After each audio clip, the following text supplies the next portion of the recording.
in the disgrace of death, when spite of cormorant's devouring time, the endeavor of this present breath may buy that honor which shall bait his side's keen edge, and make us heirs of all eternity. Therefore, brave conquerors, for so you are, that war against your own affections and the huge army of the world's desires, our late edict shall strongly stand in force. Navarre shall be the wonder of the world. Our court shall be a little academe, still and contemplative in living art. You three, Baru, Dumaine, and Longaville, have sworn for a 3 years' term to live with me, my fellow scholars, and to keep those statutes that are recorded in this schedule here. Your oaths are passed, and now subscribe your names, that his own hand may strike his honor down that violates the smallest branch herein. If you are armed to do as sworn to do, subscribe to your deep oaths, and keep it too. I am resolved. 'Tis but a 3 years' fast. The mind shall banquet, the body pine. Fat paunches have lean pates, and dainty bits make rich the ribs, but bankrupt quite the wits. My loving lord, Dumaine is mortified. In the grosser manner of these world's delights, he throws upon the world's baser slaves. To love, to wealth, to pomp, I pine and die, with all these living in philosophy.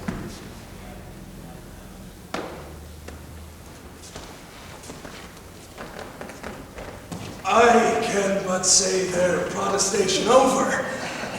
So much, dear liege, have I already sworn, that is to live and study here 3 years, but there are other strict observances, such as not to see a woman within that term, which I hope is not enrolled there, and 1 day in a week to touch no food, and but 1 meal on every day beside, which I hope well is not enrolled there.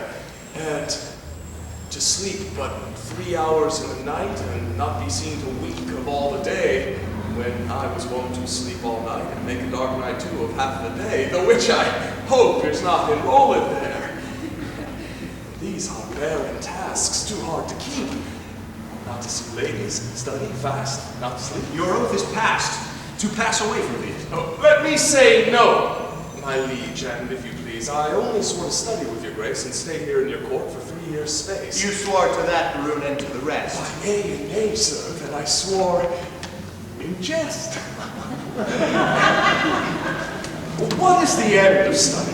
Let me know. Why, that to know which else we should not know. Things hid and barred, you mean, from common sense? Aye, that is study's godlike recompense. Come on, then, I will swear to study. So, to know the thing I am forbid to know.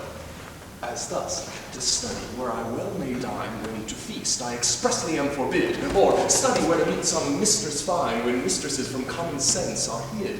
Or, having sworn too hard a keeping oath, study to break it, and not break my troth. If studies gain me thus, and this be so, study knows that, which yet it doth not know. Swear me to this, and I will ne'er say no. These be the stops that hinder study quite, and train our intellects to vain delight. Why, all delights are vain, but that most vain, which with pain purchased doth inherit pain. As painfully to pore upon a book, to seek the light of truth, while truth the while doth falsely blind the eyesight of his look. Study me how to please the eye indeed, by fixing it upon a fairer eye, who dazzling so, that eye shall be his heed, and give him light that it was blinded by. Study is like the heaven's glorious sun, that will not be deep looked with searching, saucy glances. Small have continual plotters ever won, save with base authority from others' books. These earthly godfathers of heaven's lights, that give a name to every fixed star, have no more profit of their shining nights than those that walk and wot not what they are. Too much to know is to know not but fame, and every godfather can give a name. How well he's read.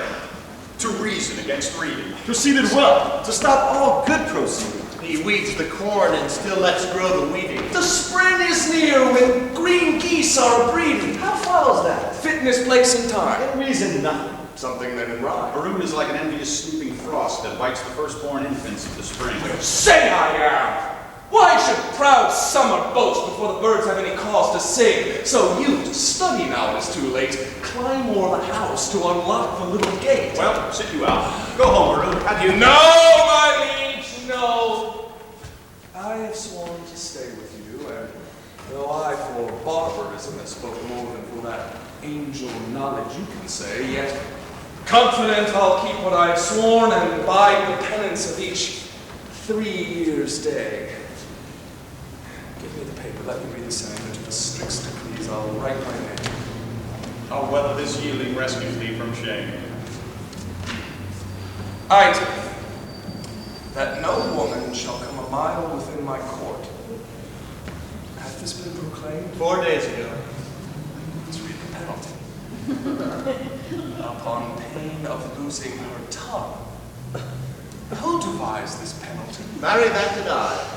Sweet Lord, and why? To fright them hence with that dread penalty. Dangerous law against gentility.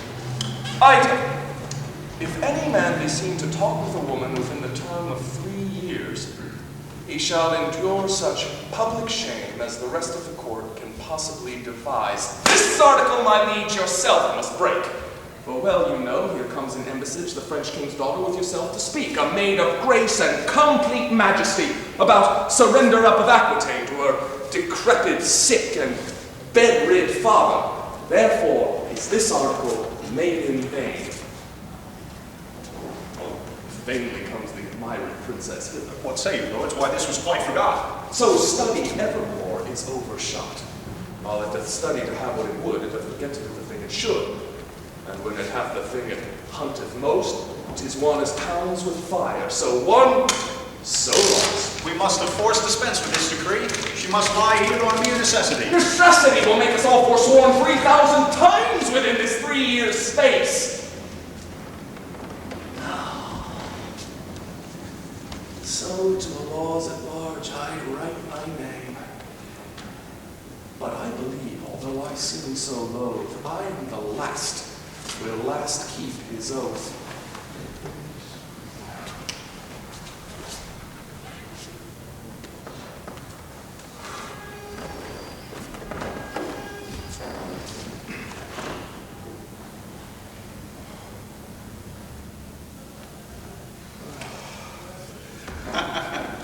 But is there no quick recreation granted? Aye, that there is. Our court, you know, is haunted with a refined traveler of Spain, a man in all the world's new fashion planted that hath a mint of phrases in his brain. One who the music of his own vain tongue doth ravish like enchanting harmony. How you delight, my lords, I know not I, but I protest I love to hear him lie, and I will use him for my minstrelsy. Our motto is a most illustrious white man of fire-new words, fashion's own knight. Trusted this way, he shall be our sport. So to study 3 years is but short. I wish this was so in person. This, sir, what wouldst? I myself represent his own person, found his gracious Scarborough, but I would see his own person in flesh and blood. This is he. Senor Harm commend you, his villainy abroad. This letter will tell you more. Sir, the contempts thereof are as touching me. A letter from the magnificent Armado. Now, low soe'er the matter, I hope to heaven for high words. I hope for a low heaven, God grant us patience. To hear or forbear hearing? To hear meekly, sir, and to laugh moderately, or to forbear both. Be it so, sir, as the style shall give us cause to climb in the merry. The matter is to me, sir, as concerning Jack Randall. The manner of it was I was taken in the manner. In what manner? In manner and form following, sir. All those three. I was seen with her in the manner when I was sitting with her upon the form and taken following her into the park, which together is in manner and form following. Now, sir, the manner is the manner of a man to speak to a woman for the form in some form. For the following, sir? As it shall follow my correction, and God defend the right. Oh, will you hear this letter with attention? As we would hear an oracle. Such is the simplicity of man to hearken after the flesh. Great deputy, be Wilkins vice-gerent and sole dominator of Navarre, my soul's earth's god and body's fostering patron. Not a word of Costard yet. So it is. It may be so, but if he say it is, he is, in telling true, but so. Peace be to me and every man that dares not fight. No words. Of other men's secrets I beseech you. So it is besieged with sable-colored melancholy. I did commend the black oppressing humor to the most wholesome physic of thy health-giving air. and as I am a gentleman, betook myself to walk the place where I mean I did encounter that obscene and most preposterous event that draweth from my snow-white pen the ebon-colored ink, which here thou viewest, beholdest, surveyest, or seest. But to the place where it standeth north, northeast, and by east from the west corner of thy curious knotted garden. There did I see that low-spirited swain, that base minnow of thy mirth, Me? that unlettered, small-knowing soul, Me? that shallow vassal, Still me? which as I remember hight, Coster. Oh, me. Sorted and consorted, contrary to thy established proclaimed edict and continent canon, with which, but with this, I passion to say, wherewith? With a wench.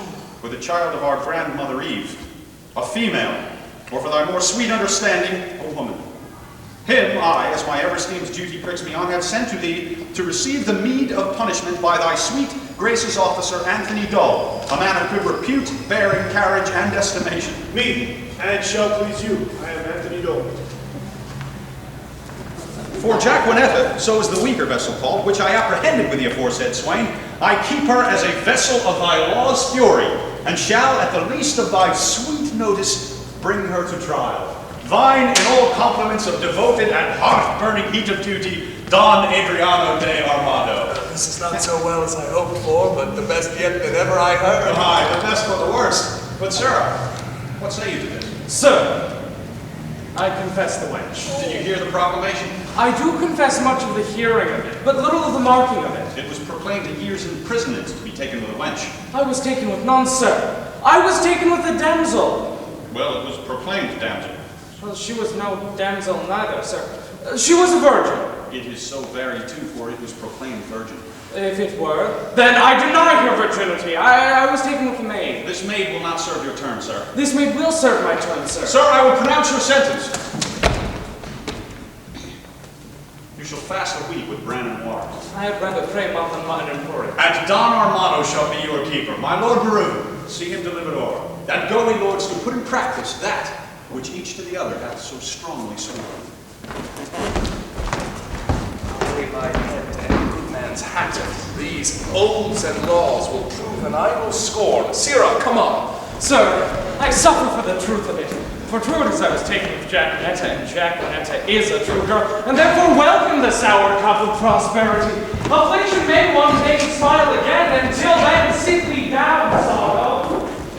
Boy, what sign is it when a man of great spirit grows melancholy? A great sign, sir, that he will look sad. Why, sadness is one and the self-same thing, dearie. No, oh Lord, sir, no. How canst thou part with sadness and melancholy, my tender Jupiter? By familiar demonstration of the work in my tough signor. Why tough signor? Why tough signor? Why tender juvenile? Why tender juvenile? I spoke of tender juvenile as a congruent epithet, appertaining to thy young days, which we may nominally tender. And I, tough signor, as an appurtenant title to your old time, which we may name tough. Pretty and apt. How mean you, sir? I pretty in my saying apt, or I apt in my saying pretty? Thou pretty because little, Little pretty because little.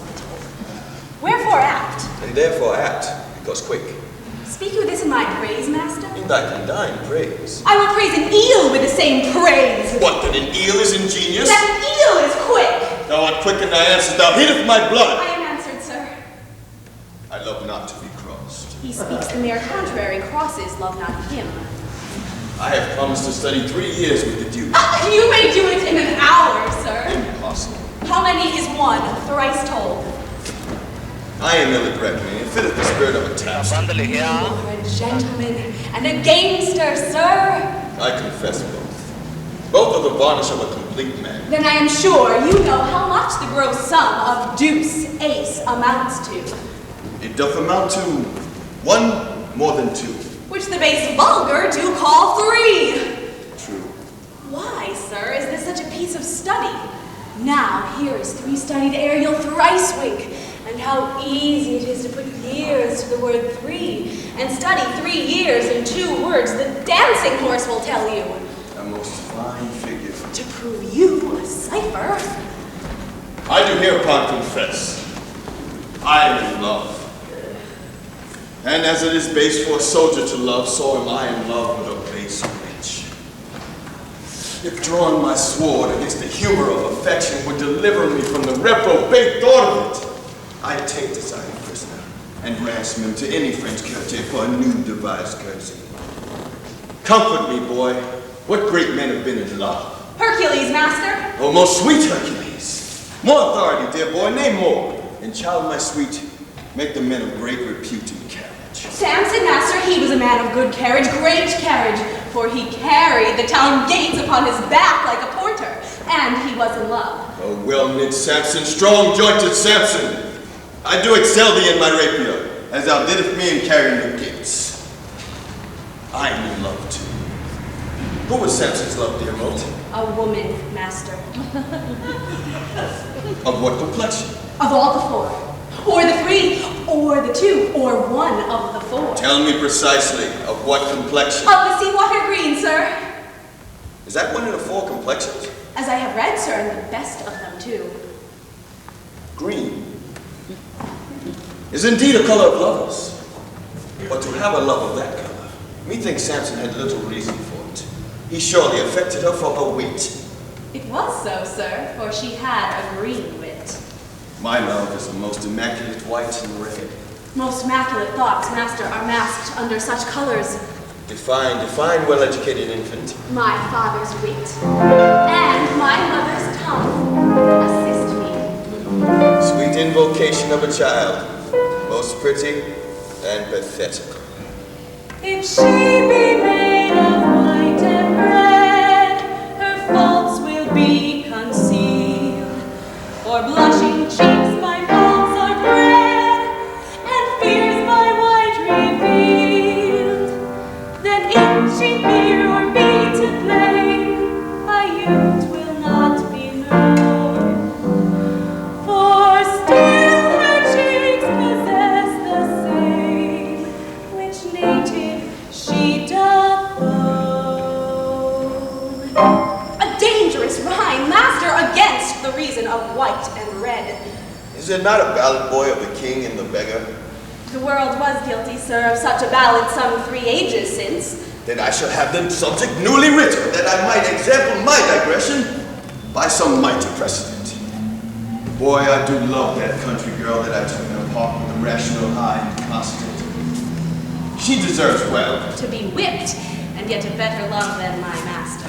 Sing, boy, my heart grows heavy in love. And that's great marvel, loving a light wench. I say sing! Forbear, till this company be past. Sir, the Duke's pleasure is that you keep costume safe, and you must suffer him no delight, or no penance, but must fast 3 days a week. This damsel I must keep her at the park. She's allowed for the day with me.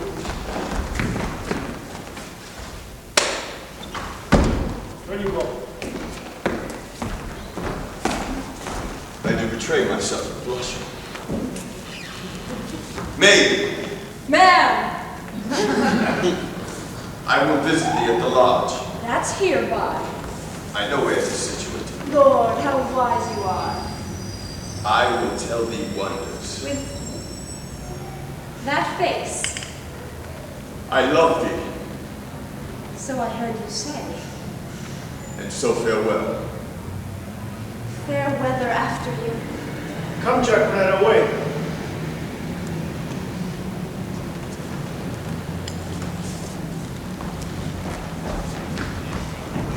Villain, thou shalt fast for thy offenses ere thou be pardoned. I hope when I do it, sir, I shall do it on a full stomach. Thou shalt be heavily punished.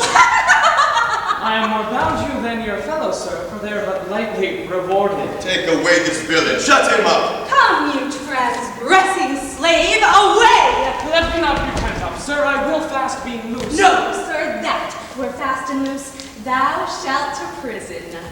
If ever I do see the merry days of desolation that I have seen, some shall see. What shall some see? Nay, nothing, Master Moat, but what they look upon. It is not for prisoners to be too silent in their words, and therefore I will be quiet.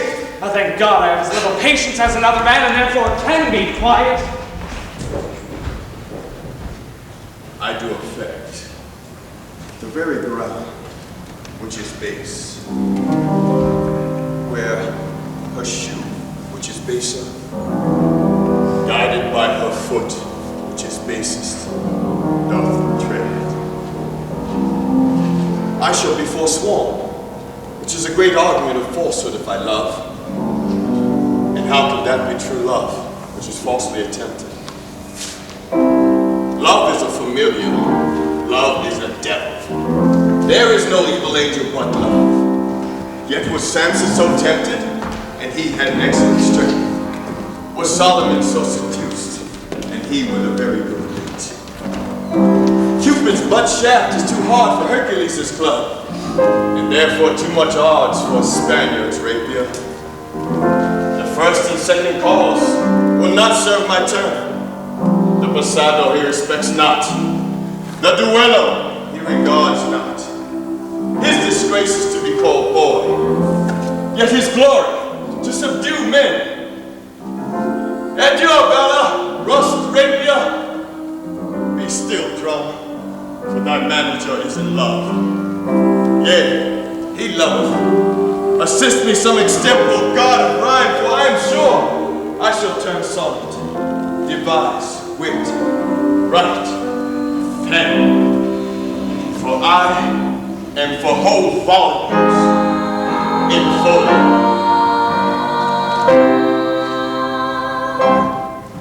Now, madam, summon up your dearest spirits. Consider who the king your father sends, to whom he sends, and what's his embassy. Yourself, held precious in the world's esteem, to parley with the sole inheritor of all perfection that a man may owe, matchless Navarre. The plea of no less weight than equity, a dowry for a queen.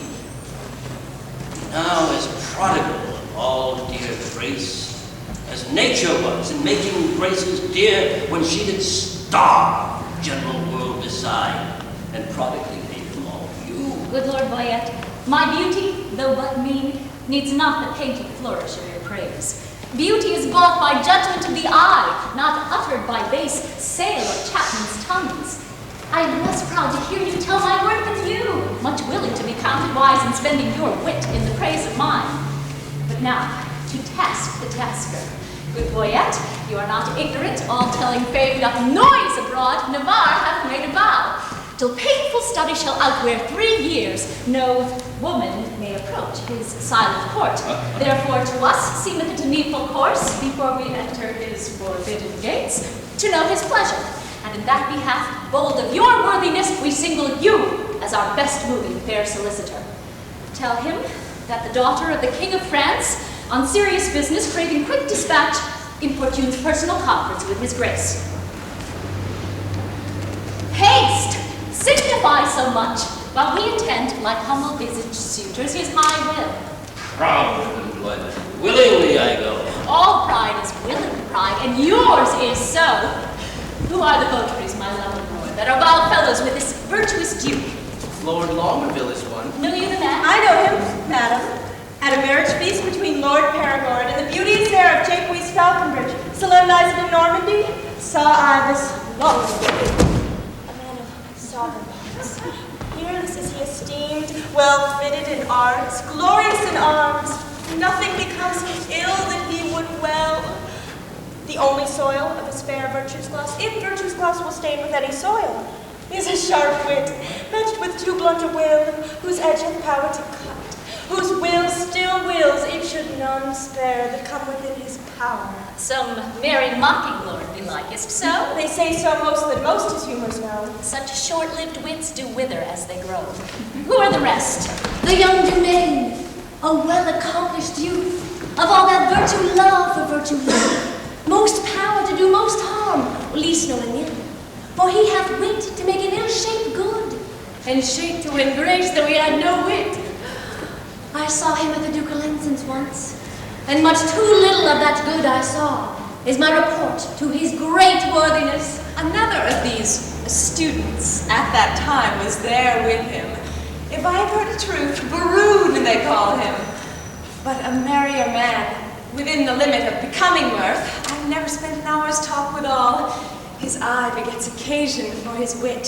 For every object that the one doth catch, the other turns to a mirth-moving jest, which his fair tongue, conceit's expositor, delivers with such apt and gracious words that aged ears play truant at his tales, and younger hearings are quite ravished, so sweet and voluble is his discourse. God bless my ladies. Are they all in love, that everyone her own hath garnished with such bedecking ornaments of praise? Here comes Boyette. Now, what admittance, Lord? Navarre had notice of your fair approach, and he and his competitors in oath were all addressed to meet you, gentle lady, before I came.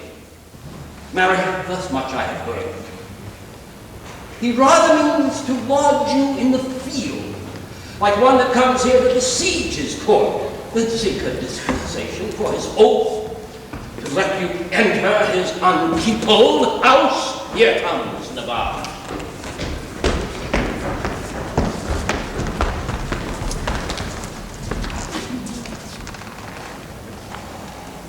Fair princess, welcome to the court of Navarre. Fair. I give you back again. And welcome, I have not yet. The roof of this court is too high to be yours, and welcome to the wide fields too base to be mine. You shall be welcome, madam, to my court. I will be welcomed, and conduct me thither. Hear me, dear lady. Our Lady help my lord. He'll be forsworn. Not for the world, fair madam, by my will. Why, will shall break it. Will and nothing else. Your ladyship is ignorant what it is. Were my lord so, his ignorance were wise, where now his knowledge must prove ignorance. I hear your grace hath sworn out housekeeping. 'Tis deadly sin to keep that oath, my lord, and sin to break it. But pardon me, I am too sudden bold. To teach a teacher ill beseemeth me. Vouchsafe to read the purpose of my coming, and suddenly resolve me in my suit. Madam, I will, if suddenly I may. You will the sooner I were away, for you'll prove perjured if you make me stay. Did not I dance with you in Brabant once? Did not I dance with you in Brabant once? I know you did. How needless was it then to ask the question? You must not be so quick. 'Tis long of you that spur me with such questions. Your wit's too hot and speed's too fast. 'Twill tire. Not till it leave the rider in the mire. What time of day? The hour the fools should ask. Fair befall your lass, Fair fall the face it and covers. send you many lovers. Amen. So you be none. Nay then, I will be gone. Madam, your father here doth intimate the payment of 100,000 crowns, being but the one half of an entire sum dispersed by my father in his wars. But say that he, or we, as neither have received that sum, yet there remains unpaid 100,000 more, in surety of the which one part of Aquitaine is bound to us, which we much rather had to depart with all and have the money by our father lent than Aquitaine so gelded as it is. Dear princess, were not his request so far from reason's yielding, your fair self should make a yield against some reason in my breast and go well satisfied to France again. You do the king my father too much wrong, and wrong the reputation of your name, in so unseeming to confess receipt of that which hath so faithfully been paid. I do protest I never heard of it, and if you prove it, I'll repay it back or yield up Aquitaine. We arrest your word. Boyette, you can produce acquaintances for special officers from South and Charles, his father. Satisfy yourself. So please your grace, the packet is not come where that and other specialties are bound. Tomorrow you shall have sight of them. It shall suffice me. That which interview all liberal reason I will yield unto. Meantime, receive such welcome at my hand as honor without breach of honor may make tender up to thy true worthiness. You may not come, fair princess, within my gates, but here without you shall be so received as you shall deem yourself lodged in my heart, though so denied fair harbor in my house. Your own good thoughts excuse me, and farewell. Tomorrow shall we visit you again. Sweet health and fair desires consort your grace. thy wish I thee in every place.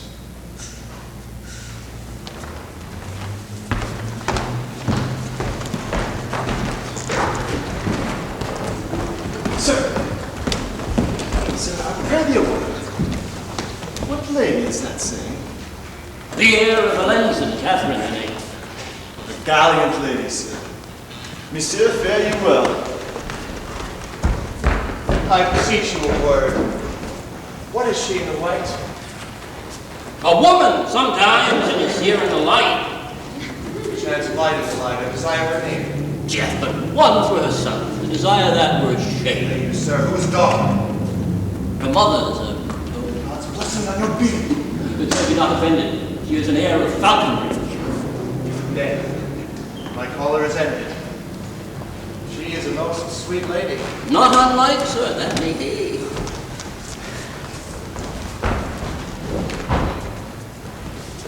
What's her name in the cap? Rosaline, my good hat. Is she wedded or no? To her will, sir, or so. You're welcome, sir. Adieu.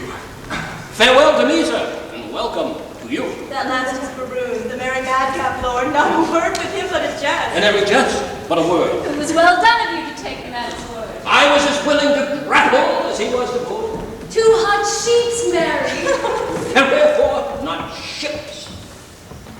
No sheep, sweet lamb, unless we feed on your lips. You sheep and I pasture. Shall that finish the jest? So, you grant pasture for me? Not so, gentle beast. My lips are no common, though several they be. Belonging to whom? To my fortunes and me. A good wits will be jangling, but gentles agree. This civil war of wits were much better used on Navarre and his bookmen, for here 'tis abused. If my observations, which very seldom lie, by the heart still rhetoric disclosed with eyes, deceive me not now, Navarre is infected. With what? With that which we lovers entitled affect. Your reason? Why, all his behaviors to make their retire to the court of his eye, peeping thorough desire. His heart like an agate with your print impressed, proud with his form, in his eye pride expressed. His tongue all impatient to speak but not see, its stumble with haste in his eyesight to be. I'll give you Aquitaine, and all is his, and you give him for my sake one loving kiss. Come, towards the billion boy it is disposed. But to speak that in words which his eye hath disclosed, I only have made an eye of his mouth by adding a tone which I know will not lie. Thou art an old love-monger and speakest skillfully. He's Cupid's grandfather, learns news of him. Then was Venus like her mother, for her father is but grim. Do you hear, my mad wenches? No! What then? Do you see? Our way to be gone. Warble, child, make passing in my sense of hearing.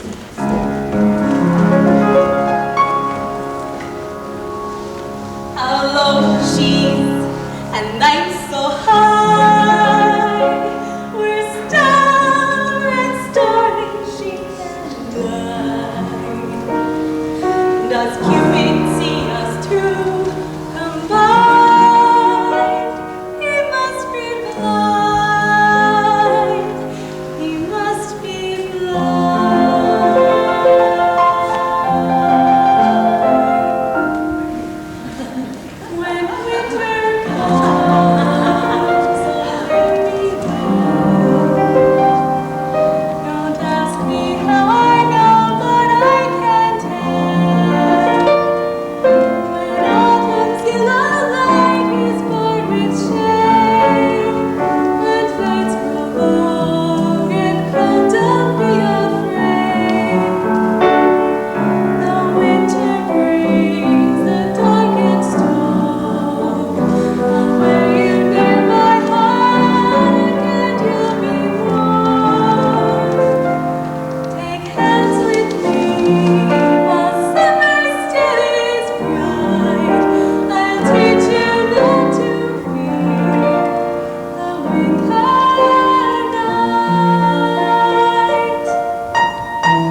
pestilently hither.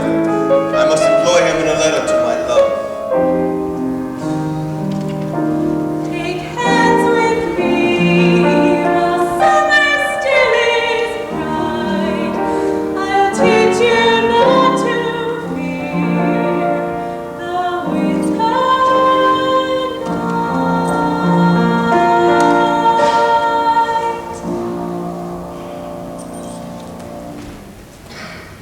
Fetch hither the swain, he must carry me a letter. A message well sympathized, a horse to be ambassador for an ass. What sayest thou? Marry, sir, you must send the ass upon the horse, for he is very slow-gaited. But I go. The way is but short. Away.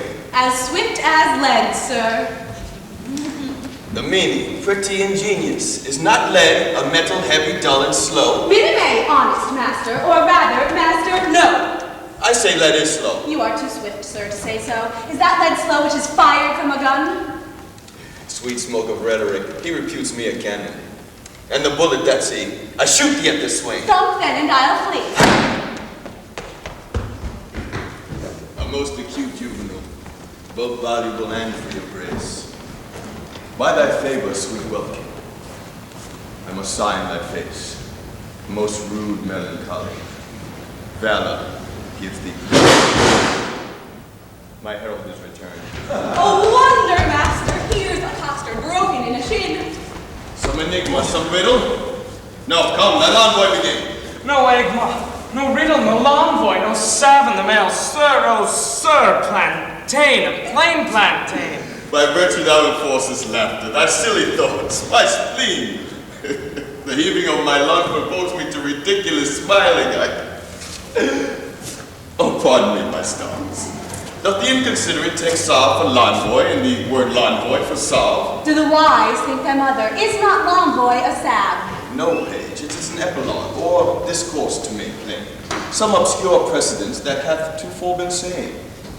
I will examine it. The fox, the ape, and the humble bee were still at odds, being but three. There's the moral, now the l'envoy. I will have l'envoy. Say the moral again.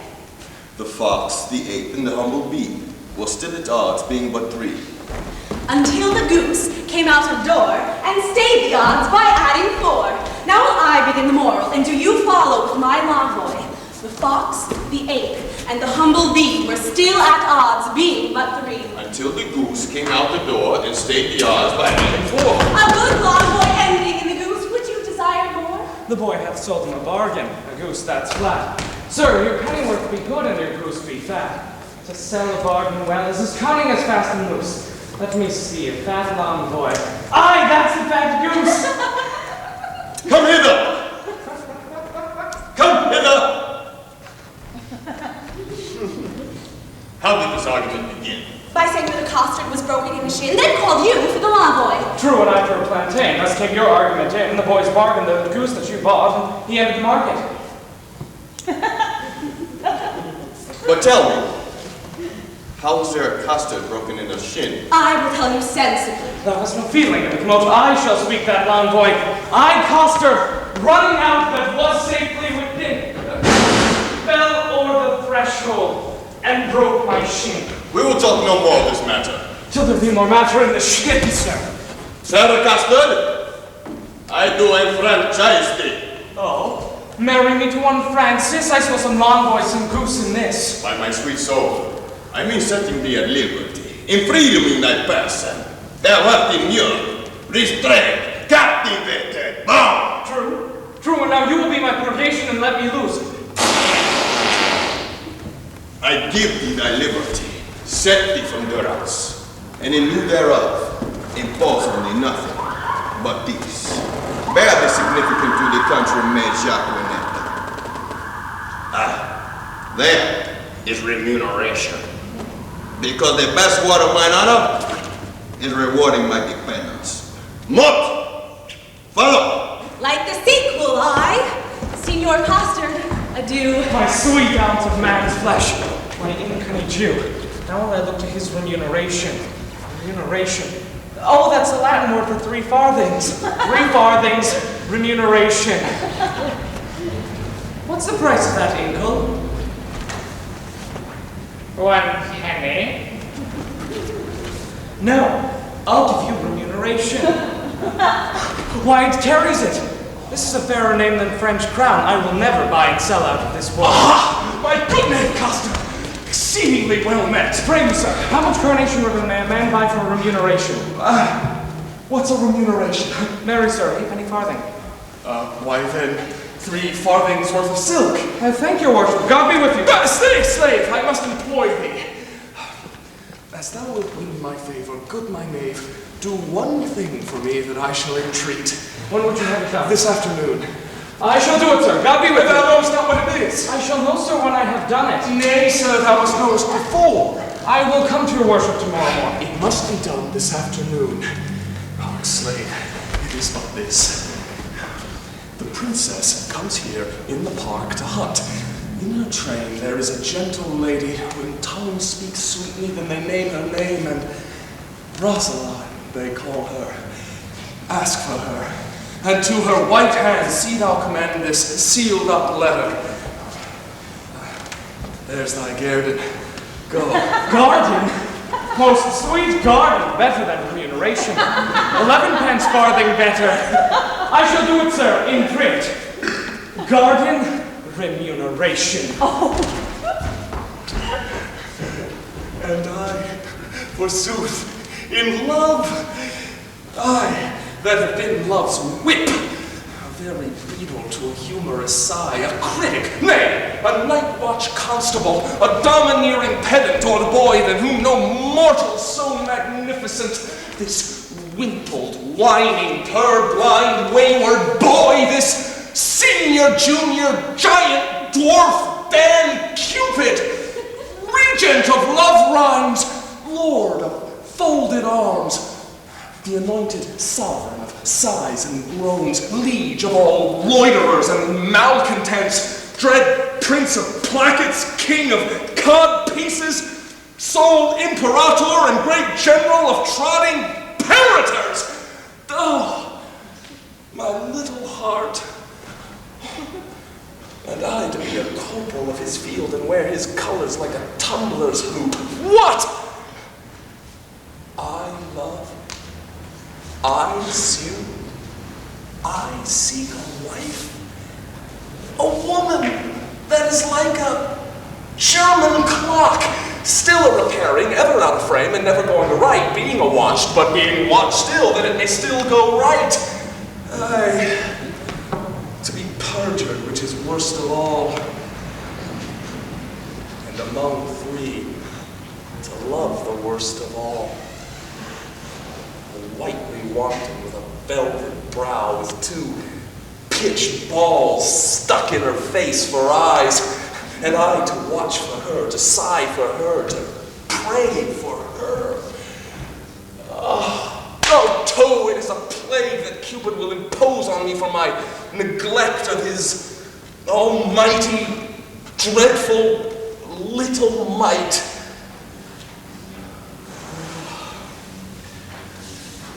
I will love, write, sigh, pray, sue, groan. Some men must love my lady, and some Joan.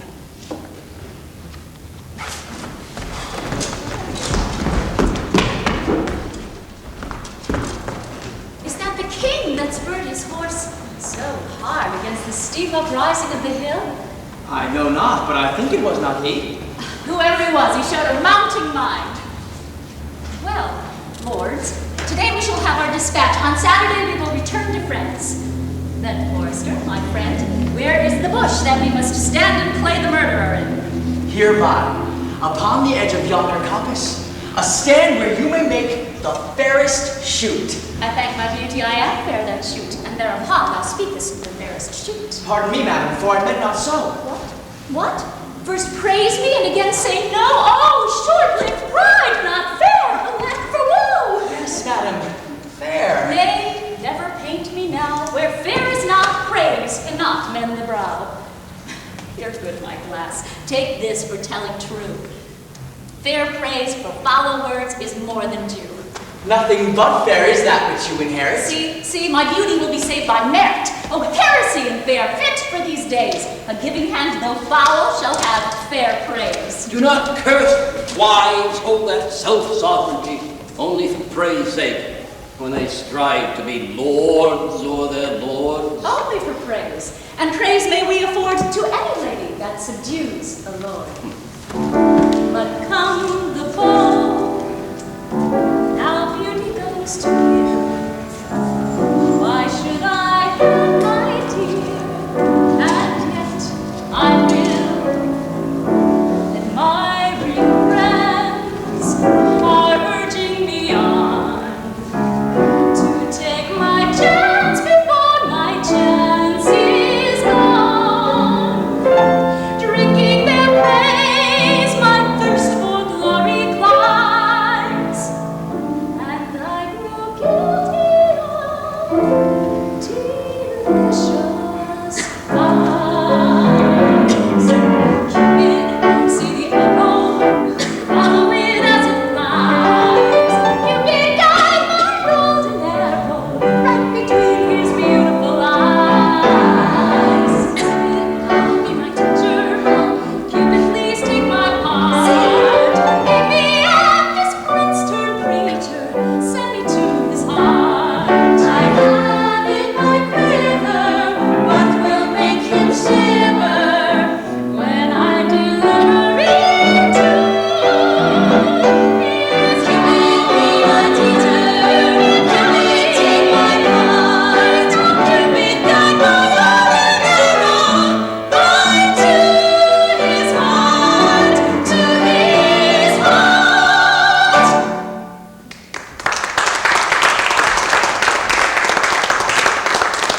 It is a member of the Commonwealth. God give you that all. Pray, which is the head lady? Thou shalt know her, fellow, by the rest that have no heads. Which is the greatest lady? The highest? The thickest and the tallest. The thickest and the tallest?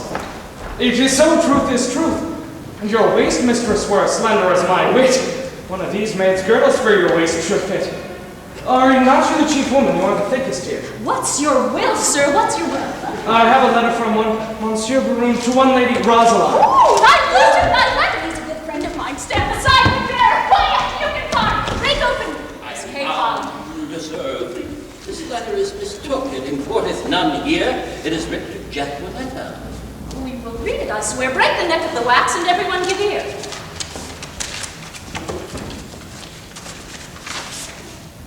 By heaven that thou art fair is most infallible. True that thou art beauteous. Truth itself thou art lovely. More fairer than fair, beautiful than beauteous. Truer than truth itself. Have commiseration on thy heroical vessel. Shall I command thy love? I may. Shall I enforce thy love? I could. Shall I entreat thy love? I will.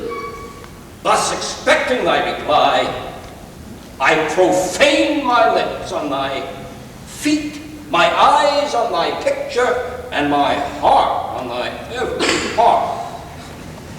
Thine the dearest design of industry, Don Adriano de Armani. Thus dost thou hear the Nemean lion roar against thee, thou lamb that standest as his prey. But if thou strive, poor soul, what of them? Food for his rage, repasture for his death. What plume of feathers is he that indited this letter? What vein, what weathercock? Did you ever hear better? I am much deceived, but I remember the style. Else your memory is bad, though I'm Laura dare a while. This Armado is a Spaniard that keeps here in court, a fantasile, a monaco, and one that makes sport to the prince and his bookmates. Now, fellow, a word. Who gave thee this letter? I told you, my lord. To whom shouldst thou give it?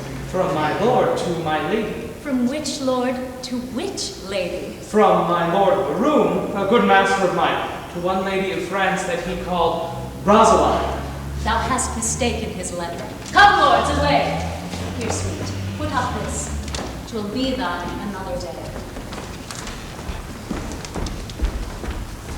Who is the suitor? Who is the shooter? Shall I teach you to know? Ay, my continental Why, she that bears the bow, finely put off.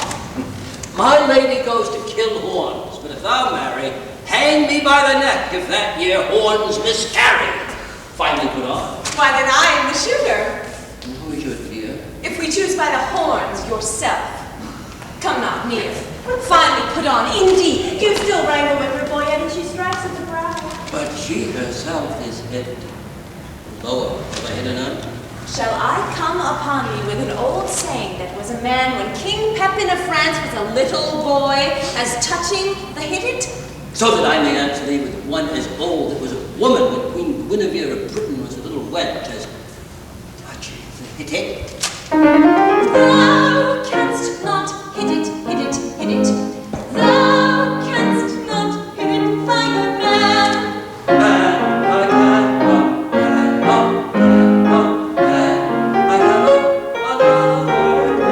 By my troth, most pleasant how both did fit it. Marvelous well shot, for they both did hit it. A mark! Oh, mark, that mark, says my lady. Let the mark have a pricklet that we may meet at. Maybe. Why, little hand? Thank your hand is up. Indeed, it must shoot near, or he'll ne'er hit the clout. And if my hand is out, then the like your hand. Then will she get the upshoot by cleaving the pin. Come, come, you talk greasily, your lips grow foul. She's too hard at pricks for you, sir. Challenge her to bowl. I fear too much rubbing. Good night, my good owl. By my troth, the swain! Most simple clown! Lord, how the ladies and I put him down. Most sweet jests, most incunning vulgar wit. And it comes so smoothly off, and so seemly as it were, and so fit.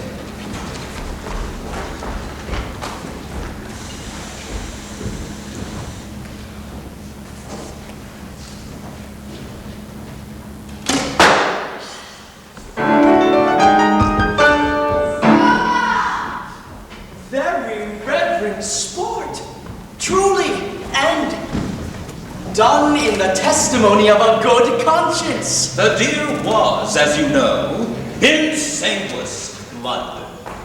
Ripe as the palm water, who now hangeth like a jewel in the ear of Jalab. The sky, the welcome, the heaven, and anon falleth like a crab on the face of Terra, the soil, the land, the earth. Master Holofernes, the epithets are sweetly varied, like a scholar at the least.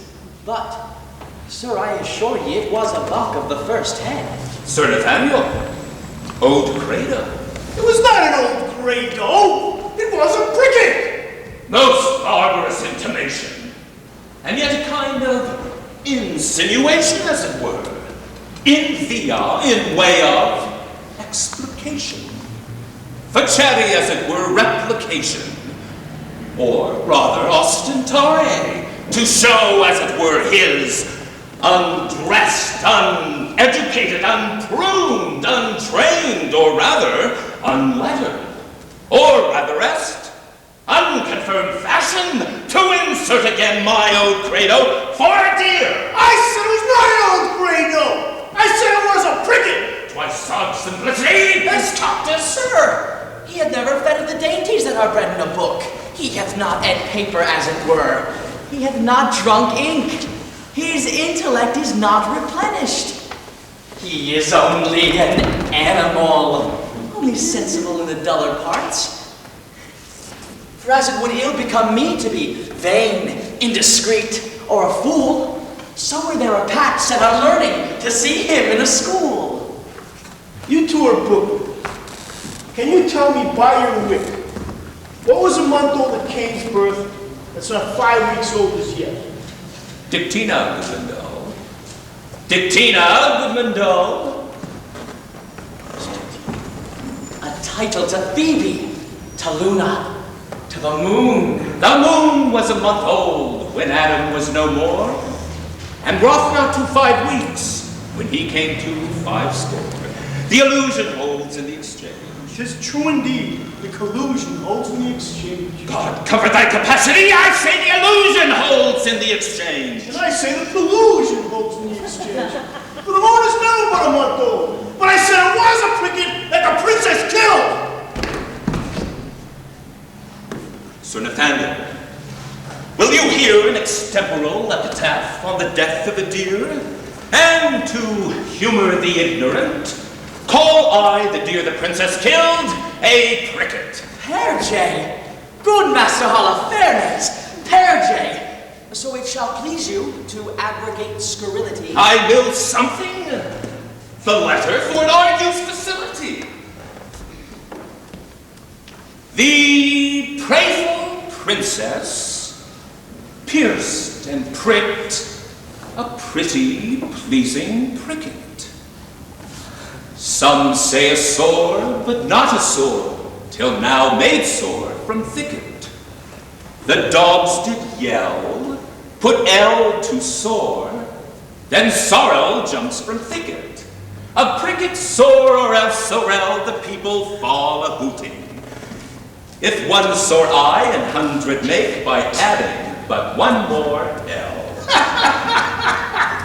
A rare talent! The talent be a claw. No, he claws into the talent. This is a talent that I have, simple, the most extravagant spirit. Soul feminine salute. Oh, God give you good morrow, Master Pearson. Master Pearson, quasi Pierce one, and if one should be pierced, which is one? Merry master, schoolmaster, he that is likest to a hog's head. Piercing a hog's head? A good luster of conceit from the turf of earth. Fire enough for flint, pearl enough for swine. 'Tis pretty, it is well. Good Master Pearson, be so kind as to read me this letter. It was given me by Costard and sent me by Don Armado. I beseech you, read it. False precor gilida, quando pecus omni subumbra ruminat, and so forth. Ah, good old man Giovanni, I speak of thee as a traveler doth of Venice. Venecia, Venecia, qui non ti vidi, non ti prezia. Under pardon, sir, what are the verses, or as Horace says it is, what's my soul verses? Aye, sir, and very learned. Let me hear a staff, a stanza, a verse. Lege Domini. If love make me forsworn, how shall I swear to love? Ah, never could faith hold if not to beauty vowed. For to myself forsworn, to thee I'll faithful prove. Those thoughts to me were oaks, to thee like osiers bowed. All ignorant that soul that sees thee without wonder, which is some praise to me, that I thy parts admire. Thy eye Jove's lightning bears, thy voice his dreadful thunder, which not to anger bent, is music and sweet fire. Celestial as thou art, oh, pardon, love, this wrong, that sings heaven's praise with such an earthly tongue. You find out the apostrophes, and so miss the accent. Let me supervise the canzonet. Here are only numbers ratified, but for the elegancy, facility, and the golden cadence of poesy, correct. But, Demoiselle Virgin, was this directed to you? I, sir, from one Monsieur Baroon, one of the strange Queen's lords. I will overglance the superscript. To the snow-white hand of the most beauteous Lady Rosaline. I will read again the intellect of the letter for the nomination of the party, writing for the person written unto your ladyship in all desired employment Baroon. Trip and go, my sweet. Deliver this paper into the royal hand of the king. It may concern much. Stay not thy compliment, I forgive thy duty. Adieu. Good Coster. Go with me. Sir, God save your life. Have with me, my girl.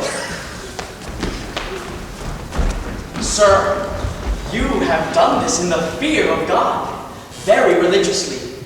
And as a certain father... Sir, tell not me as a father, for I do fear colorable colors. But, to return to the verses, did they please you, Sir Nathaniel? Marvelous well. For the pen. I do dine today at a particular father's, a particular student of mine, where, if before repast, it shall please you to gratify the table with a grace, I will, under the appropriate time that I have with the pupil or student, undertake your Benvenuto, where I will prove those verses to be very unlearned, neither savoring in wit, poetry, nor invention. I do beseech your society. And thank you, too, for society, saving the text, is in the happiness of life. And certes, the text most infallibly concludes it. Sir, I do invite you too. You will not say me nay. Palpable. Away, the gentles are their game, and we to our recreation.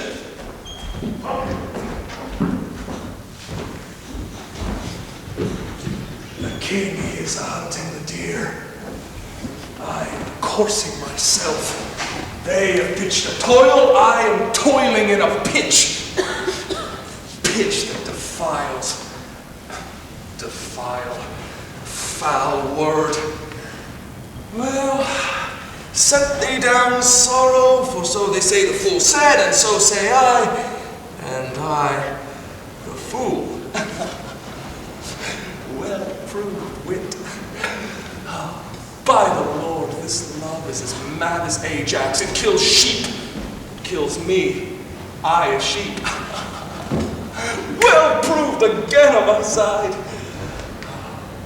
I will not love. In faith I will not. If I do, hang me. Oh, but her eye. By this light, but for her eye, I would not love her. Yes, for her 2 eyes. I do nothing in the world but lie and lie in my throat. By the world, I would not care a pin if the other 3 were in. Oh, here comes one with a paper. God give him grace to grow. My me. Shoot by heaven. Proceed, sweet Cupid. Thou hast thumped him with thy bird bolts under the left breast. In faith, secrets. So sweet a kiss the golden sun gives not. To those fresh morning drops upon the roses thy eye beams, when their fresh rays have smote the night of dew that on my cheeks down flows. Nor shines the silver moon one half so bright through the transparent bosom of the deep, as doth thy face through tears of mine give light. Thou shinest in every tear that I do weep, no drop but as a coach doth carry thee. So ridest thou triumphing in my woe. Do but behold the tears that swell in me, and they thy glory through my grief will show. But do not love thyself, then thou wilt keep my tears for glasses and still make me weep. Oh, queen of queens, how far dost thou excel? No thought can think, nor tongue of mortal tell. How shall she know my griefs? I'll drop the paper. Sweet leaves shade the fire. Who is he comes here? Walk along with him and reading. Listen here. We laugh and numbers like this. One more fool appear. I am forsworn. Why, he comes in like a perjurer wearing papers. And shame. One drunkard loves another of the name. Am I the first that have been perjured so? I can put thee in comfort, not by 2 that I know. I fear these stubborn lines lack power to move. Oh, sweet Maria, empress of my love. These numbers will I tear and write in prose. Oh! Rhymes are guards on wanton Cupid's hose, disfigure not his shop. The same shall go. Did not the heavenly rhetoric of thine eye, against whom the world cannot hold argument, persuade my heart to this false perjury? Vows for thee broke deserve not punishment. A woman, I forswore, but I will prove thou being a goddess, I forswore not thee. My vow is earthly, thou a heavenly love. Thy grace being gained cures all disgrace in me. Vows are but breath, and breath a vapor is. Then thou, fair sun, which on my earth dost shine, exhalest this vapor vow, in thee it is. If broken, then it is no fault of mine. By me broke, what fool is not so wise to lose an oath to win a paradise? This is the liver vein that makes flesh a deity, a green goose a goddess. Pure, pure idolatry. God of men, we are much out of the way. Whom shall I send this? Company? Stay. All hid an old infant play. Like a demigod here sit I in the sky, and wretched fool's secrets heedfully o'er-eye. More sack to the mill. Oh heavens, I have my wish to main transformed. 4 woodcocks in a dish. Why, Most profane coxcomb. by heaven, the wonder in a mortal eye. By the earth she is not, corporal, there you lie. Her amber hair for foul hath amber coat. An amber-colored raven was well noted. As upright as a seaman. Stoop, I say, her shoulder is with child. As fair as day. Aye, some days, but then no sun must shine. Oh, that I had my wish. And I had mine. And I mine too, good Lord. Oh man, so I had mine too. Isn't that a good word? I would forget her. But a fever she reigns in my blood. Who remembered thee? A fever in your blood? Why, that incision would let her out in saucers. Sweet misprision. Once more I'll read the ode that I have writ. Once more I'll mark how love can vary wit.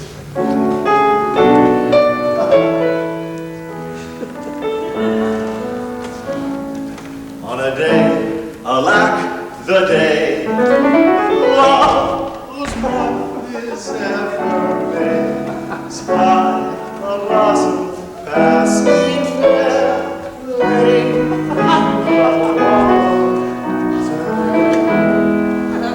through the velvet leaves go on, all unseen can passage find, that the lover sick to death wished himself the heaven's breath. Ere quoth he, thy cheeks may glow, ere that I might triumph so. But alack, my hand is sworn ne'er to pluck thee from thy thorn. Thou, alack, for youth unmeet, you so apt to pluck a sweet. Do not call it sin in me, that I am forsworn for thee. Thou, for whom e'en Jove would swear, Juno but a starry ware. And deny himself for Jove, turning mortal for thy love.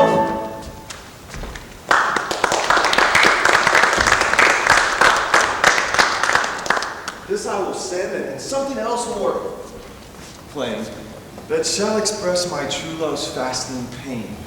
Oh, with the king and Maroon and Longaville with lovers too. Ill to example ill from my forehead I wipe a purging note for none offended while I like to done. Dumaine, thy love is far from charity. That in love's grief desires society. You may look pale, but I should blush, I know, to be o'erheard and taken, napping so. Come, sir, you blush.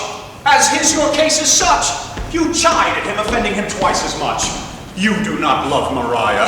Longaville did never sonnet for her sake compile, nor never lay his wreathed arms athwart his loving bosom to keep down his heart. I have been closely shrouded in this bush, and have marked you both, and for you both did blush. What will Baroon say when that he shall hear faith infringed with such zeal did swear? How will he scorn? How will he spend his wit? How will he triumph, leap and laugh at it? For all the wealth that ever I can see, I would not have him know so much by me. Ah, good my liege. Pray thee, pardon me. What grace hast thou, good heart, thus to reprove these worms for loving that art most in love? Your eyes do make no coaches. In your tears there is no certain princess that appears. Oh, you'll not be perjured, 'tis a hateful thing. Touch none but minstrels like a sonneting. But are you not ashamed? Are you not all three to be thus much o'ershot? You found his mote. The king your mote did see, but I a beam do find in each of three. Are we betrayed thus to thy overview? Not you by me, but I betrayed to you. I that am honest. I that hold it sin to break a vow I am engaged in. I am betrayed by keeping company with men like you, men of inconstancy. When will you ever hear that I will write a thing in rhyme? Or spend a minute's time in pruning me? Or groan for Job? When will you ever hear that I will praise an eye, a hand, a foot, a leg, a waist, a gait, a breast, a brow, a leg, a limb? Oh! Wither away so fast, in true manner a thief that gallop so. I post from love. Good lover, let me go. God save the king! What present hast thou there? Some certain treason. What makes treason here? Nay, it makes nothing, sir. It mar nothing neither, the treason and you go in peace away together. I beseech your grace, let this letter be read. Our person misdoubts it. 'Twas treason, he said. Baroon, read it over. Where hadst thou? Of custard. Where hadst thou? Of Dramadio. Dramadio. Oh no, what is in you? Why dost thou tear it? A toy, my liege, a toy. Your grace needs not fear it. It did move him to passion, therefore let's hear it. It's in Baroon's right! And here's his name! Whoresome loggerhead, you were born to do me shame! Guilty, my lord, guilty, I confess. That you three fools lacked me fool to make up the mess. He,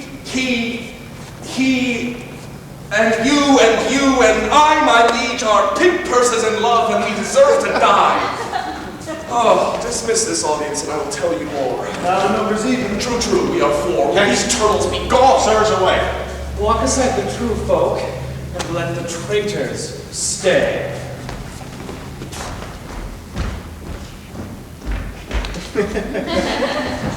Sweet lords, sweet lovers, oh, let us embrace! As true we are, as flesh and blood can be. The sea will ebb and flow, heaven show his face. Young blood doth not obey an old decree. We cannot cross the cause why we were born. Therefore, of all hands must we be forsworn. What, did these rent lines show some love of thine? Did they, quoth you? Who sees the heavenly Rosaline that like a rude and savage man of India at the first opening of the gorgeous east bows not his vassal head and stricken blind kisses the base earth with obedient breast? What peremptory eagle-sighted eye dares look upon the heaven of her brow that is not blinded by her majesty? What zeal, what fury hath inspired thee now? My love, her mistress, is a gracious moon. She, an attending star, scarce see the light. My eyes then are no eyes, nor I Baroon. Oh, but for my love, day would turn to night. Of all the complexions, the culled sovereignty do meet as a fair in her fair cheek, where several worthies make one dignity, where nothing wants that want itself doth seek. By heaven, thy love is black as ebony. Is ebony like her? Oh, what divine! Therefore is my love born to make black fair, To look like her, chimney sweepers black. And since her time, our colliers counted bright. And starlings of their sweet complexion crack. Dark needs no candles now, for dark is light. Your mistresses dare never come in rain for fear their color should be washed away. So good yours did, for sir, to tell you plain, I'll find a fairer face not lost today. I'll prove her fair or talk till doomsday here. No devil will fright thee then so much as she. I never knew a man hold vile stuff so dear. Look, here's that love my foot in her face. Oh, if the street were paved with thine eyes, her foot were much too dainty for such tread. Oh, vile, but as she goes, what upward lies the street should see as she walked away. But what of this? Are we not all in love? Nothing so sure, and thereby all forsworn. Then leave this chat. And, good Baroon, now prove our loving lawful, and our faith not torn. Aye, Mary, there's some flattery for this evil. Oh, some authority had to proceed, some tricks, some quillets had to cheat the devil, some salve for perjury. Tis more than need. Have at you then, affections, men at arms. Consider what you first did swear unto, to fast, to study, and to see no woman. Flat treason against the kingly state of youth. Say, can you fast? Your stomachs are too young, and abstinence engenders maladies. Oh, my lords, we have made a vow to study, and in that vow we have forsworn our books. For when would you, my liege, or you, in leaden contemplation have found out such fiery numbers as the prompting eyes of beauty's tutors have enriched you with? Other slow arts entirely keep the brain, and therefore, finding barren practisers scarce show a harvest of their heavy toil. But love, first learned in a lady's eyes, lives not alone immured in the brain, but with the motion of all the elements, courses as swift as thought through every power, and gives to every power a double power above his functions and his offices. From women's eyes this doctrine I derive. They sparkle still the right Promethean fire.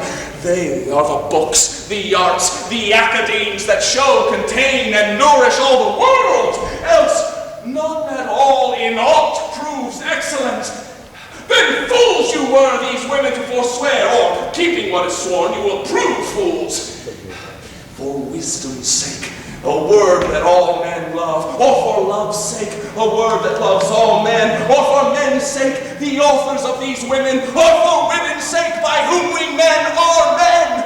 Let us once lose our oaths to find ourselves, or else we forget ourselves to keep our oaths.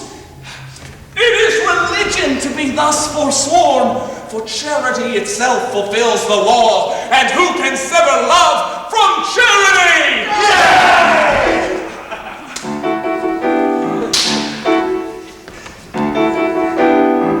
It's very simple, it's very strong. We were too simple, and we were wrong. It wasn't virtue we were winning. We should have known that we were sinning. It's nothing real, it's just moronic, no way ideal. Old Plato built this great big system, because no woman ever kissed him, no one ever kissed him. Love is learning in a lady's eyes, it isn't in your brain. Love's the thing that takes you by surprise, it's not exactly the same. Advance your standards, say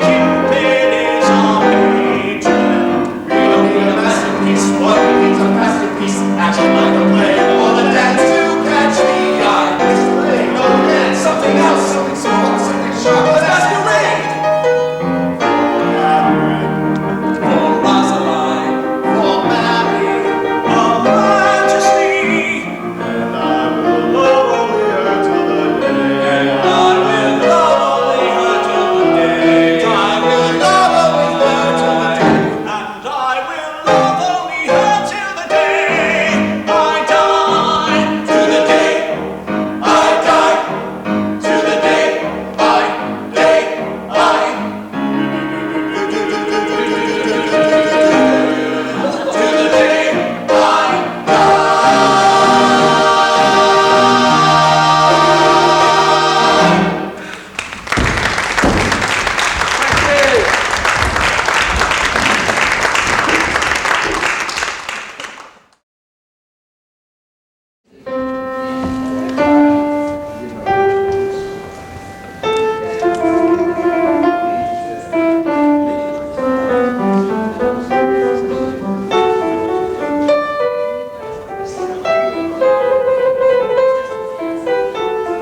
visit?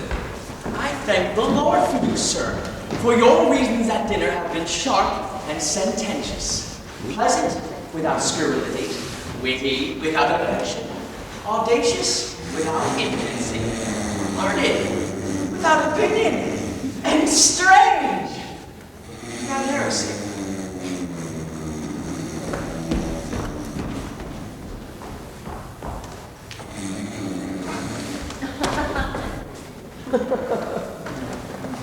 I did converse this quondam day with a companion of the king's, who is at tittle nominated or called Don Adriano de Armano. Novi hominum tanquam te.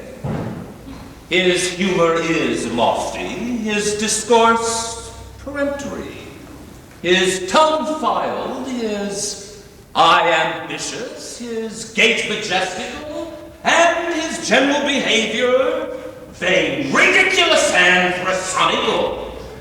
He is too picked, too spruce, too affected, too odd, as it were, too peregrinate, as I may call it. A most singular and choice epithet. He draweth out the thread of his verbosity finer than the staple of his argument. I abhor such fanatical phantasms, such point device and insociable companions, such rackers of orthography, as to say doubt, sine be, when he should say doubt, debt, when he should pronounce debit, D-E-B-T and not D-E-T. He clevereth a calf, cough, health, hoff, nathber, vocatur, neighbor. Nay, abbreviated nay. This is abominable, which he would call abominable. It insinuateth me to insane ye. The intelligis domini, to make frantic, lunatic. Laus Deo, bone intelligo. Bone. Bone for bene. Priscian a little scratch twill serve. Bedesni, quis venit? Video et gaudio. Gerard! Gerard, not Gerard, sir. Men of peace, well encountered. Most military salutation. They have been at a great feast of languages and have stolen the scraps. Oh, they have their long in the alms basket of words.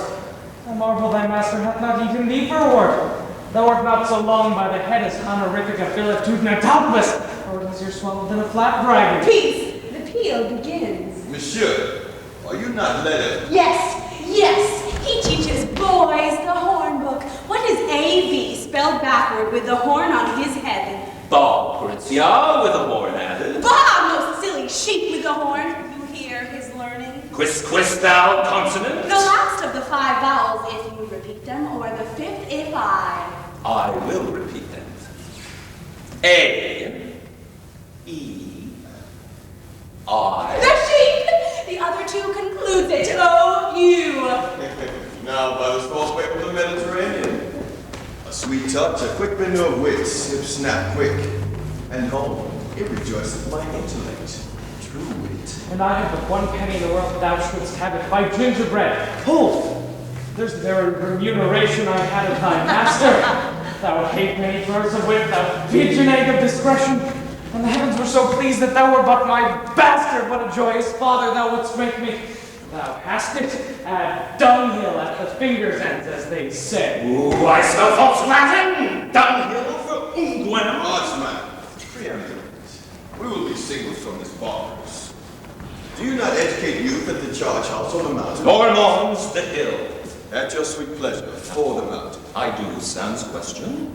Sir, 'tis the king's most sweet pleasure and affection to congratulate the princess at her pavilion in the posteriors of the day, which the rude multitude call the afternoon.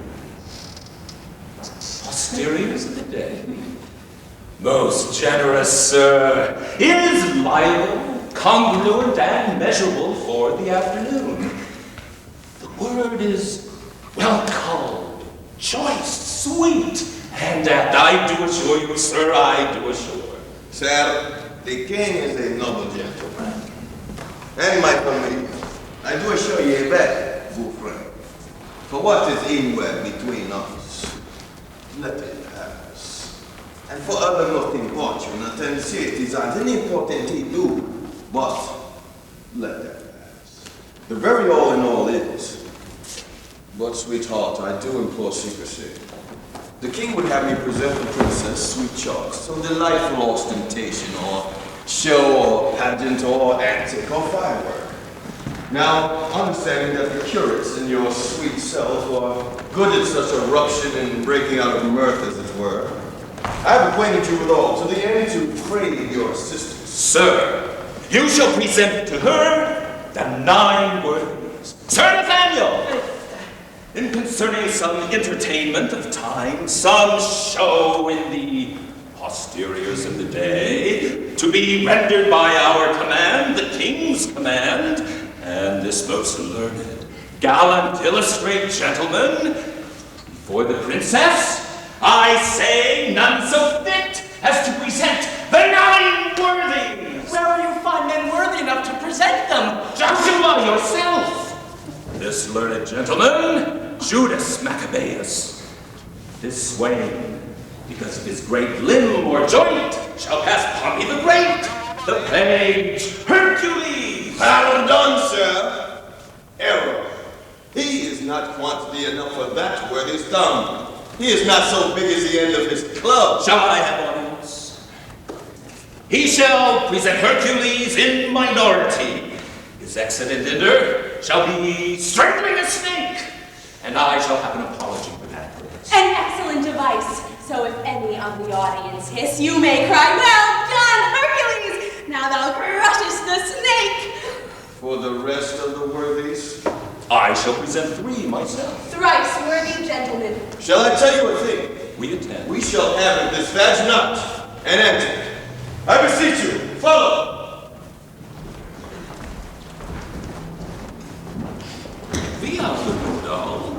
Thou hast spoken not a word all this while. I understood not neither, sir. How long we will employ thee? I will make one in a dance, or so. I will play on the table of the worthies, and let them dance their hay. Woo! Most dull, goodman dull. To our sport, away! Sweetheart, we shall be rich ere we depart. The fairings come thus plentifully in. A lady walled about with diamonds. Look at what I have from the loving king. Madam, came nothing else along with that. Nothing but this? Yes, as much love and rhyme as may be crammed up in a sheet of paper, for to both sides, the leaf, margin, and all, that he was fain to seal on Cupid's name. That was the way to make his godhead wax, for he hath been 5,000 year a boy. Aye, and a shrewd, unhappy gallows too. You'll ne'er be friends with him. He killed your sister. He made her melancholy, sad, and heavy, and so she died. Had she been light like you, of such a merry, nimble, stirring spirit, she might have been a grandam ere she died. And so may you for a light heart live long. What's your dark meaning, mouse, of this light word? A light condition in a beauty dark. We need more light to find your meaning of. You'll mar the light by taking it in snuff. Therefore I'll darkly end the argument. Look what you do. You do it still in the dark. So do not you, for you are light weight. Indeed, I weigh not you, and therefore light. You weigh me not. Oh, that you care not for me. Great reason for past care is still past cure. Well banded both, the settlement well played. But Rosaline, you have a favor too. You sent it. What is it? I but you knew. And were my face but as fair as yours, my favor were as great. Be witness this. Nay, I have nurses too. I thank Baroon. The number is true. Were the numbering too, I were the fairest goddess on the ground. I am compared to 20,000 fairs. Oh, he hath drawn my picture in his letter. Anything like? Much in the letters, nothing in the praise. Beauty is as ink, a good conclusion. Fair the text being a copy book. Where? Pencils, ho! Let me not die your debtor, my red Dominico. My golden letter. Oh, that your face were not so full of O's! Thomas, that jest. I be shrew all shrews. But Catherine, what was sent to you? Fair Domain, Madame Desclaux. Did he not send you twain? Yes, madam, and moreover, some 1,000 verses of a faithful lover. A huge translation of hypocrisy, vilely compiled, profound simplicity.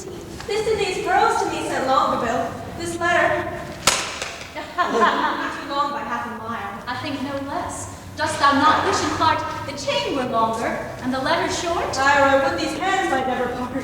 We are wise girls to mock our lovers so. They are worse fools to purchase mocking so. That same maroon, I'll torture ere I go. Oh, that I knew he were but in by the week.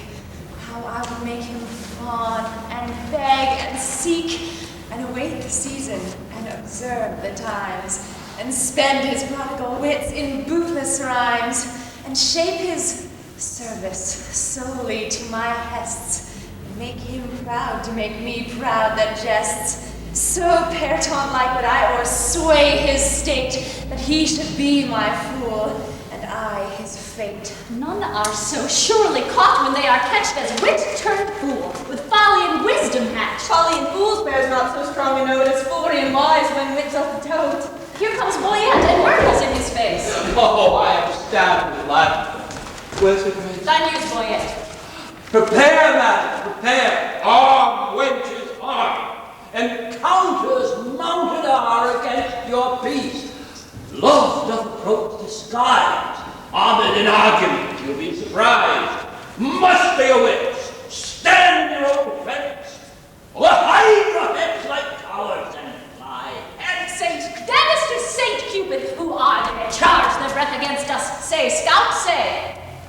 Under the cool shade of a sycamore, I hope to close mine eyes some half an hour, when, lo, to interrupt my purposed rest, toward that shade I might behold address the king and his companions.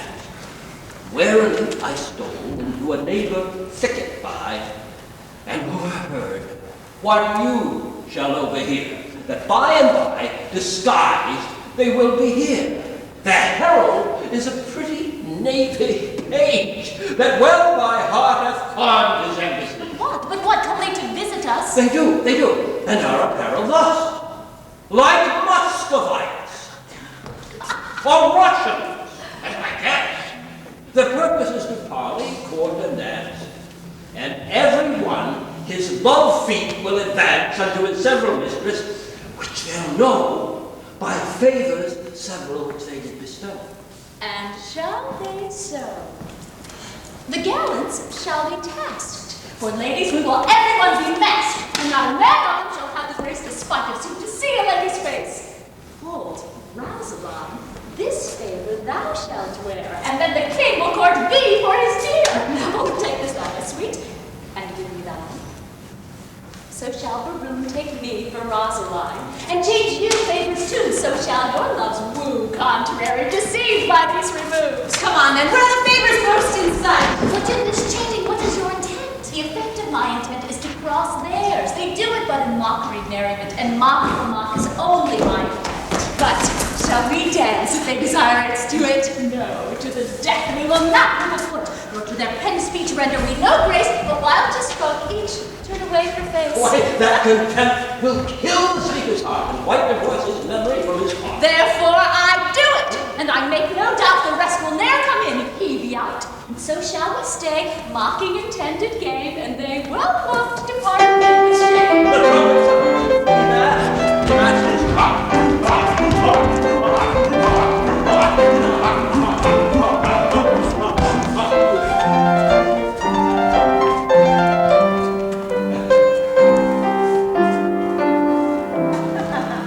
All hail the Eurytus, beauties on the air.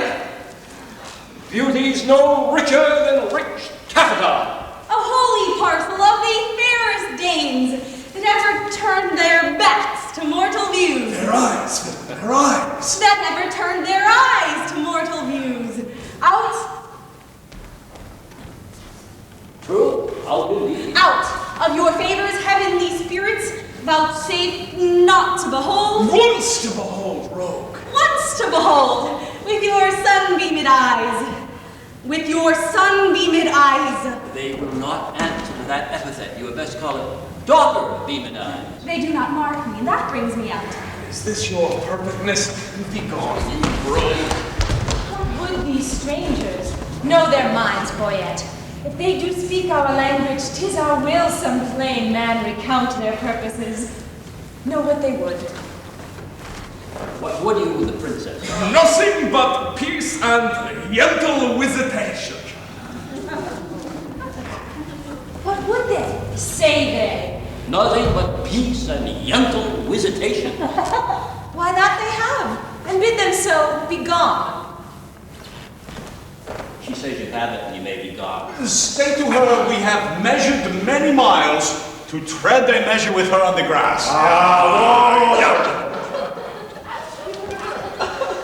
They say they have measured many a mile to tread a measure with you on this grass. It is not so. Ask them how many inches is in 1 mile. If they have measured many, the measure then of one is easily told. If to come hither you have measured miles, and many miles, the princess bids you to tell how many inches doth fill up 1 mile. Tell her we measure them by weary steps. How many weary steps of many weary miles you have o'ergone are numbered in the travel of 1 mile? We number nothing that we do for you. Our duty is so rich, so infinite, that we may do it still without account. Vouchsafe to show the sunshine of your face, that we, like savages, may worship it. My face is but moon, and clouded too. Blessed are clouds to do as such clouds do. Vouchsafe bright moon, and these thy stars to shine. Those clouds removed upon our watery island. O vain petitioner, beg a greater matter. Thou now request but moonshine in the water. Then in our measure do but vouchsafe one change. Thou biddest me beg, this begging is not strange. Play music then. Nay, you must do it soon. Not yet, no dance. Thus change I like the moon. Will you not dance? How come you thus a stranger? You took the moon at full, but now she's changing. Yet still she is the moon, and I the man. The music plays, the vouchsafe some motion to it then. Our ears vouchsafe it. But your legs should do it. Since you are strangers who come here by chance, we will not be nice. Take hands. We will not dance. Why take we hands then? Only to part friends, curtsy sweethearts, and so the measure ends. More measure of this measure be not nice. We can afford no more at such a price. Wish you yourselves, what buys your company? Your absence only. That can never be. Then cannot we be your fault? And so adieu, twice to your advisor, half once to you. If you deny to dance, let's hold more chat. In private then. I am best pleased with that. Light-handed mistress, one sweet word with thee. Honey and milk and sugar, there is 3. Nay, 2 trays, and if you grow so nice, with Eglin, Fort, and Monty. Well, rum dice, that's half a dozen sweets. 7 sweet adieu. Since you can call, I will not play with you. But one word in secret. And cannot be sweet. Thou grievest my gold. Oh, bitter. Therefore, meat. Will thou search with me to change a verb? Name it. Fair lady, Say you so. Fair lord, take that for your fair lady. please it you as much in private and I'll be let alone. What? Was your mind laying at home? I know the reason, lady, why you ask. So for your reasons, quickly, sir, I long. You have a double tongue within your mask and would afford my speechless visor. Veal quoth the Dutchman. Is not veal a calf? A calf, fair lady? No, a fair lord calf. Let's part the word. No, I'll not be your half. Take all and read it. It may prove an ox. Look how you butt yourself with these sharp mocks. Will you give horns, chaste lady? Do not settle. Then die a calf before your horns do grow. One word in private with you, ere I die. Please softly then. The butcher hears you cry. The tongues of mocking wenches are as keen as is the razor's edge, invisible, cutting a smaller hair than may be seen. Above the sense of sense, so sensible seemeth their conference, that their conceits have wings fleeter than arrows, bullets, wind, thought, swift to things. Not one more word. Break off, my mates, break off! By heaven! Oh, dry beer with pure scorn! Farewell, mad wenches, you have simple wits. 20 years, my frozen Muscovites! Is this the breed of wit so wondered at? Tapers they are, with your sweet breaths up now. Well, liking wits they have. Gross, fat, poverty and wit, kingly poor flout. Will they not think you hang themselves tonight wherever but advise their show their faces? This hurt maroon was out of countenance. They were all in lamentable cases. The king was weeping right for a good word. And Maroon did swear himself out of all suit. You mean without my service and his sword? No point, quoth I, my servant straight was mute. Good long ago said I came o'er his heart. And trow you what he called me? Come, perhaps? Yes, Go in sick. good faith. Go sickness as thou art. Well, better wits worn plain statute caps. But will you hear? The king is my love sworn. Quick, Maroon, and plighted faith to me. And not long ago was for my service born. You mean as mine as sure as bark on tree? Madam and pretty mistresses, give me. Immediately they will again be here in their own shapes, for it can never be. They will digest his harsh indignity. Will they return? They will, God knows, and leap for joy, though they be lame with blows. Therefore, change favors, and when they repair, blow like sweet roses in this summer air. How low, speak to be understood. Good madam, if by me you'll be advised, let's mock them still, as well known as disguised. Let us complain to them what fools were here, disguised like Muscovites in shapeless gear, and wonder who they were, and to what end their shallow shows and prologues vilely penned, and their rough carriage so ridiculous should be presented on our tent to us. Ladies withdraw, the gallants are at hand. Whip to our tents is rose, run our land. Fair sir, God's sake, where's the princess? Gone to her tent. So please your majesty, command me any service to President. But that she vouchsafe me audience for one word. I will. And so will she, I know that. This gallant pins the winches on his sleeve. Had he been Adam, he had tempted Eve. Mend him can. The ladies call him sweet. The stairs as he treads upon them, kiss his feet.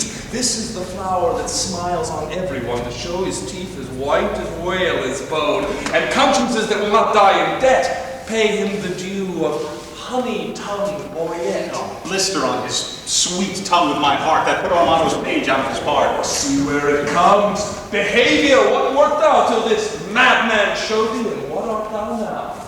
All hail, sweet madam, and fair time of day. Fair, and all hail is foul, as I can see. Construe my speeches better, if you may. Then wish me better. I will give you leave. We came to visit you, and purpose now to lead you to our court. Vouchsafe it then. This field shall hold me, and so hold your vow. Nor God nor I delights in perjured men. Rebuke me not for that which you provoke. The virtue of your eye must break my oath. You nickname virtue vice. You should have spoke, for virtue's office never breaks men's troth. Now, by my maiden honor, yet as pure as the unsullied lily, I protest, a world of torments though I should endure, I would not yield to be your house's guest. So much I hate a breaking cause to be of heavenly oaths vowed with integrity. You have lived in desolation here, unseen, unvisited, much to our shame. Not so, my lord, it is not so, I swear. We have had pastimes here at pleasant game. A mess of Russians left us but of late. How, madam, Russians? Aye, in truth, my lord.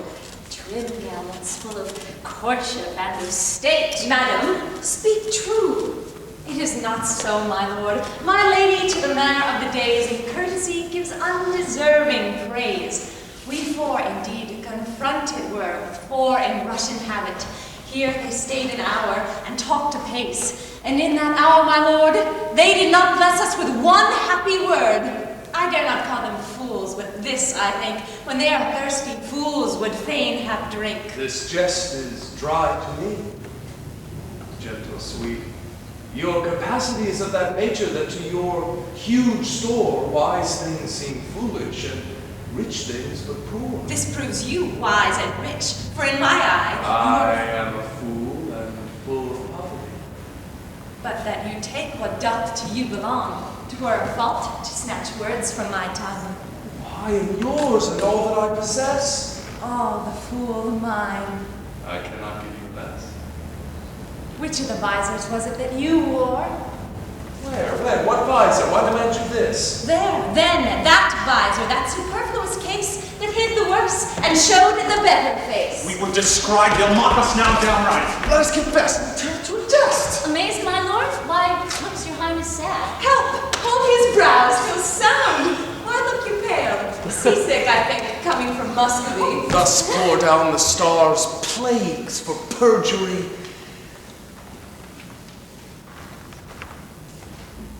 Here stand I, lady. Doubt thy skill with me. Bruise me with scorn, confound me with a flout. Thrust thy sharp wit quite through my ignorance. Cut me to pieces with thy keen conceit. And I will wish thee never more to dance, nor never more in Russian habit wait. Oh, never will I trust to speech's pens, nor to the motion of a schoolboy's tongue, nor never come in rising to my friend, nor woo in song like a blind harper's rhyme. Taffy phrases, silken terms precise, three-piled hyperboles, spruce affections, figures pedantical, these summer flies have blown me full of maggot ostentation. I do forswear them. And here I protest by this white glove, how white the hand, God knows. Henceforth, my wooing shall be expressed in blessed yeas and honest cursing nose. And to begin, wench, so God help me law, my love to thee is sound, sans crack or flaw. Sans songs, I pray you. Yet I have a trick of the old rage upon me. I am sick. Bear with me, I'll leave it by degrees. Soft, let me see. Right, Lord have mercy on us, on these three. They are infected, in their hearts it lies. They have the plague, and caught it of your eyes. These lords are visited. You are not free, for the Lord's tokens I do see on thee. No, they are three that gave these tokens to us. Our states are forfeit, seek not to undo us. It is not so, for how can this be true, that you stand forfeit, being those that sue? Peace, I will not have to do with you. Nor shall not, if I do as I intend. Speak for yourselves. My wit is at an end. Teach us, sweet madam, for our rude transgression, some fair excuse. The fairest is confession. Were you not here, but even now, disguised? Madam, I was. And were you well advised? I was, fair madam. When you then were here, what did you whisper in your lady's ear? That more than all the world I did respect her. When she shall challenge this, you will reject her? Upon mine honor, no. Peace, forbear. Your oath once broke, you force not to forswear. Despise me when I break this oath of mine. I will. Therefore keep it. Rosalind, what did the Russian whisper in your ear?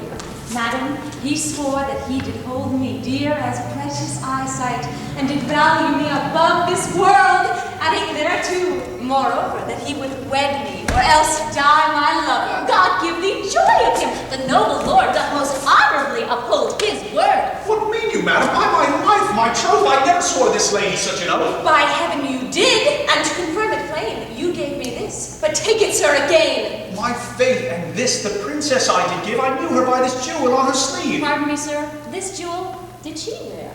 And Lord Baroon, I thank him, is my dear. What?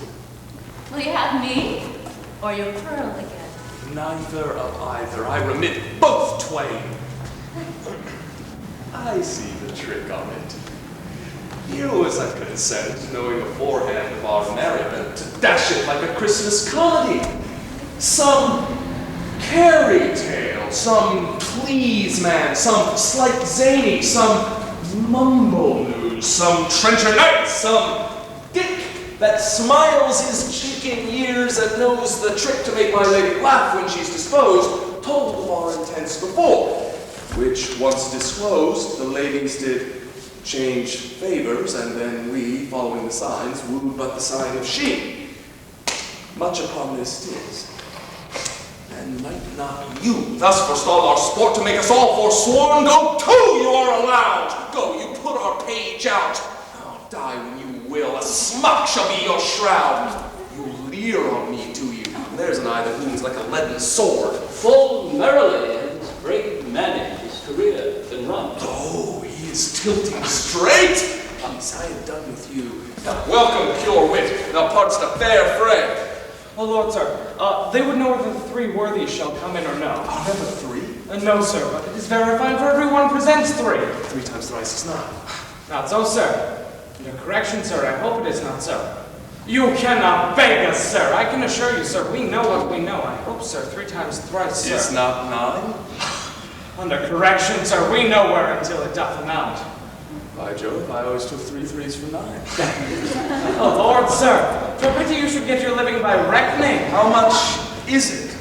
Oh, Lord, sir, the parties themselves, the actors, will show where until it doth amount.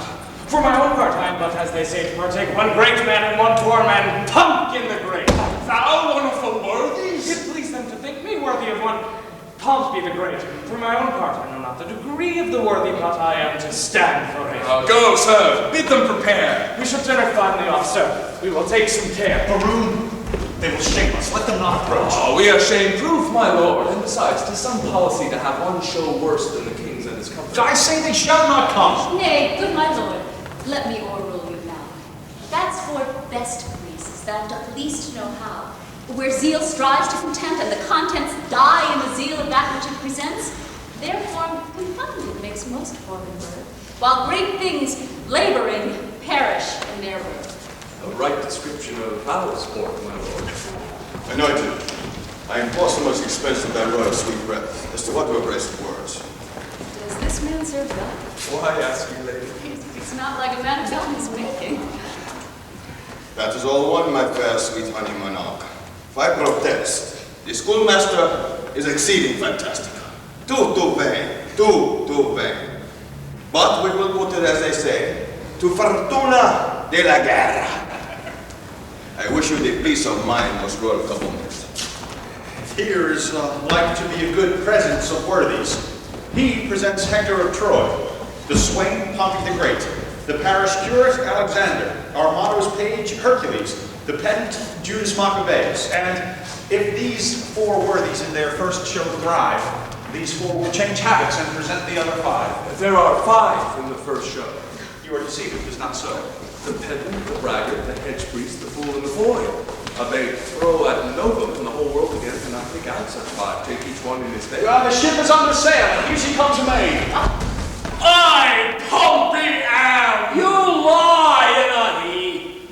I, Pompey, am. With liver head on me. Well said, old mucker. You must need to be friends with me. I, Pompey, am. Pompey surnamed the Big. The Great. It is great, sir. Pompey surnamed the Great. Who oft in field with targe and shield did make my foe to sweat. And traveling along this coast, I hear him come by chance, and lay my arms before the legs of this sweet lass of France. If your ladyships would say thanks, Pompey, I had done. Great thanks, great Pompey. Oh, 'tis not so much worth. I do hope I was perfect, though I made some small fault in great. My hat to a hay penny, Pompey makes the best worthy.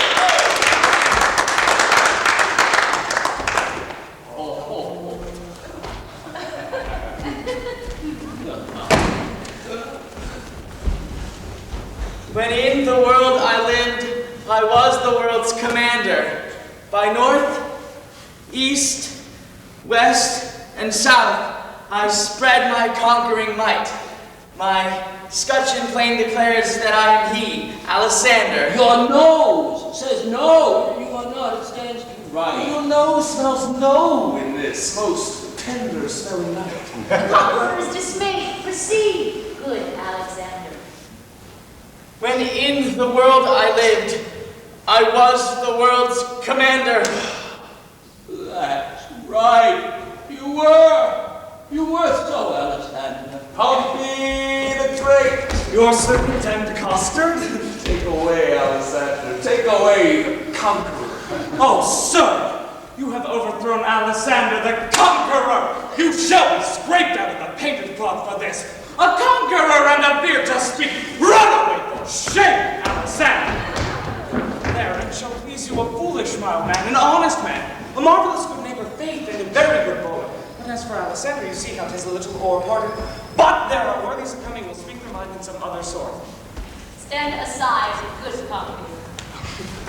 Great Hercules is presented by this imp, whose club killed Cerberus, that three-headed Canis, and when he was a babe, a child, a shrimp, thus did he strangle serpents with his madness.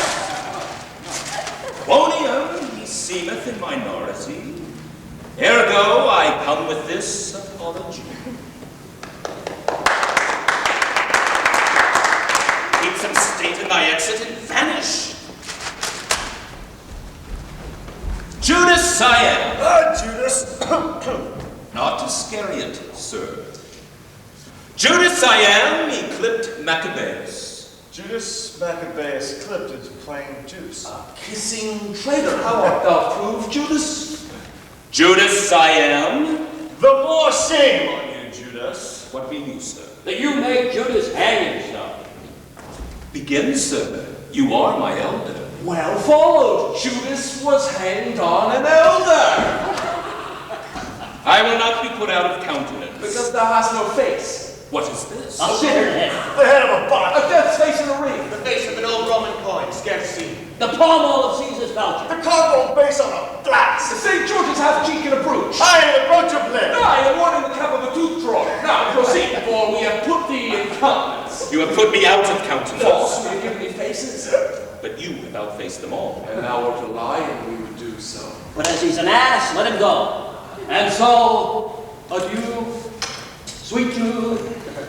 Nay, why do you stay? For the latter end of his name. And for the ass to the Jew, let's give it him. Judas, away! This is not generous, not gentle, not humble. A light for Monsieur Judas! Grows dark, he will stumble. Alas, poor Maccabeus, how happy when baited. High thy head, Achilles, here comes Hector in arms. Though my hearts may come home by me, I will now be ready. Hector was but a Trojan in respect to this. Is this Hector? I think Hector was not so clean timbered. His leg is too big for Hector's. More calf, certainly. He's best endued in the soul. This cannot be Hector. He's either a god or a painter, for he makes faces. The omnipotent Mars of Lances the Almighty gave Hector a gift. A gilt nutmeg. A lemon. Stuck with cloves. No, cloven. Peace!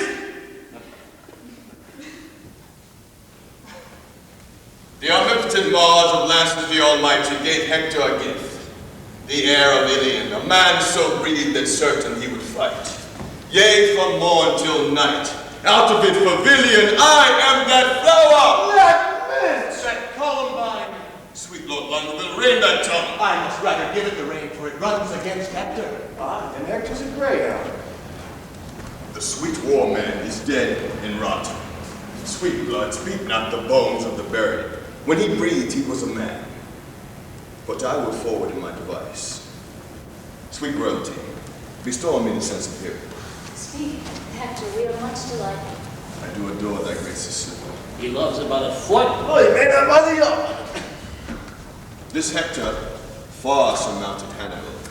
The party is gone. Fellow Hector, she is gone. She's 2 months on her way. What sayeth thou? Faith, unless thou place the honest Trojan. The poor wench is cast away, she's quick. The child brags in her belly, already 'tis yours. The belly farmer nice me among potentates? Thou shalt die! Then Hector shall be whipped for Jacomancer that is quick by him, and hanged for Pompey that is dead by him. Most rare Pompey. Renowned Pompey. Greater than great Pompey, Pompey the huge! Yes, ripples. Pompey's moved. More octaves. Stir them on, stir Hector them on. will challenge thee. Now if he have no more blood in his belly, then will suffer flee. By the North Pole, I don't challenge thee! I'll not fight with the pole like a northern man. I'll slash him by the sword.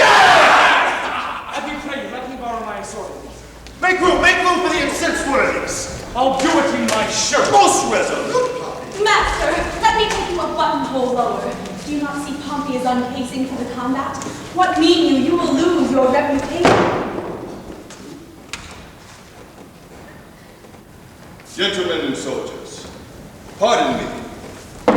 I will not combat in my shirt. Boo!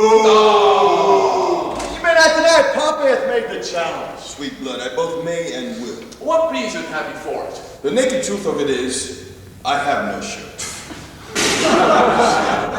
I go homeward for penance. True!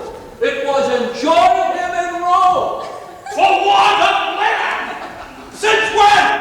I'll be sworn he wore none but a discount of Jack Evan!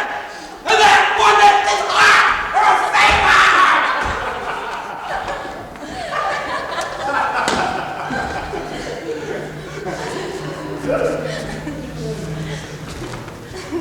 God save you, madam. Welcome, my God, but that thou interrupts our merriment. I'm sorry, madam, for the news I bring is heavy in my tongue. The king, your father, Dead for my life. even so, my tale is told.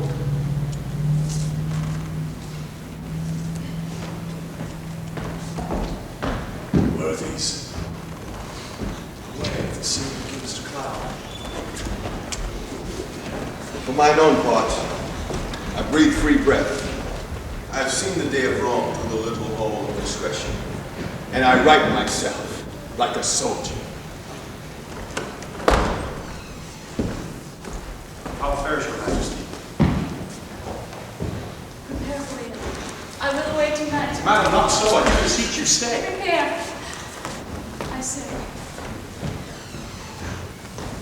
I thank you, gracious lords, for all your fair endeavors, and entreat out of a new sad soul that you vouchsafe in your rich wisdom to excuse or hide the liberal opposition of our spirits. If overboldly we have borne ourselves in the converse of breath, your gentleness was guilty. Farewell, worthy lord. A heavy heart bears not a humble tongue. Excuse me so. Coming so short of thanks for my great suit, so easily obtained. The extreme parts of time extremely forms all causes to the purpose of his speed, and often at his very loose decides that which long process could not arbitrate. And though the morning brow of progeny forbid the smiling courtesy of love, the holy suit which fain would convince, yet, since love's argument was first on foot, let not the cloud of sorrow justle it from what it purposed, since to wail friends lost is not by much so wholesome profitable as to rejoice at friends but newly found. I understand you not. My griefs are double. Honest, plain words best pierce the ear of grief, and by these words understand the king. For your fair sakes, have we neglected time, played foul play with our oaths? Your beauty, ladies, hath much deformed us, fashioning our humors even to the opposite ends of our intents. And what in us hath seemed ridiculous, as love is full of unbefitting strains, all wanton as a child, skipping in vain, formed by the eye, and therefore like the eye, full of straying shapes, of habits and of form, varying in subjects as the eye doth hold every varied object in its glance, which party-coded presence of loose love put on by us, if in your heavenly eyes misbecomes our oaths and gravities, those heavenly eyes that look into these faults suggested us to make. Therefore, ladies, our love being yours, the error that love makes is likewise yours. We to ourselves prove false by being once false, forever to be true to those that make us both. Fair ladies, you.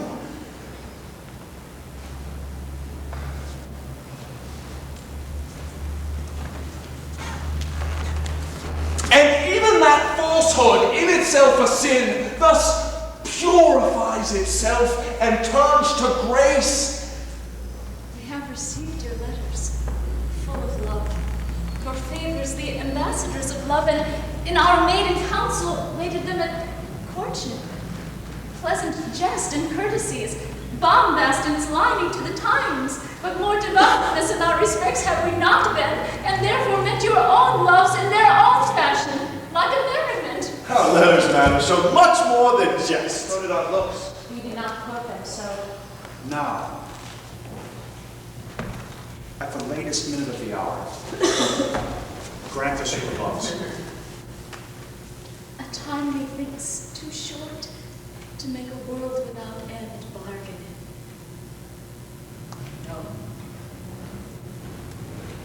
No, your grace is perjured much, full of dear guiltiness, and therefore this.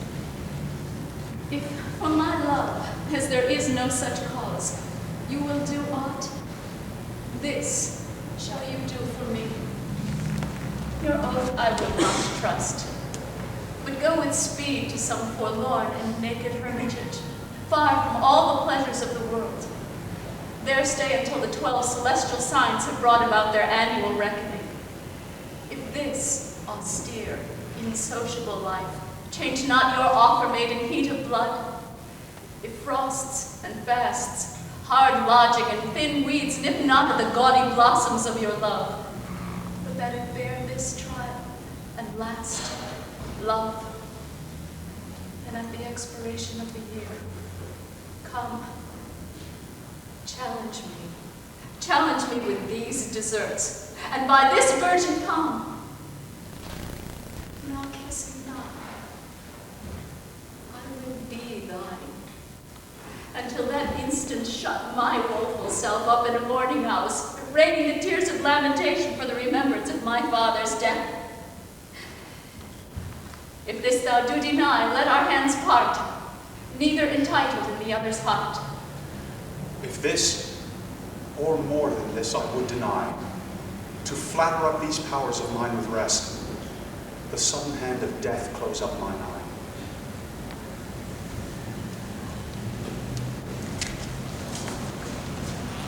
Hence, hermit, then, my heart is in my breast. What to me, my love? And what to me? Wife? A beard, fair health, and honesty. With threefold love I wish you always to be. Shall I say thank you, gentle wife? Not so, my lord.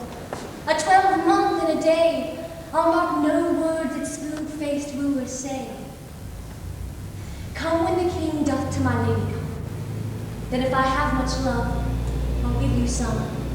I'll serve thee true and faithfully until then. Yet swear not, lest you be forsworn again.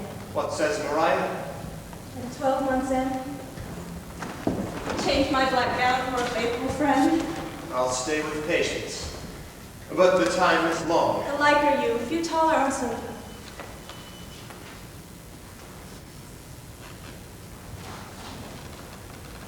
Studies, my lady. Mistress, look on me. Behold the window of mine eye and my heart. What humble suit attends thy answer there? Impose some service on me for thy love.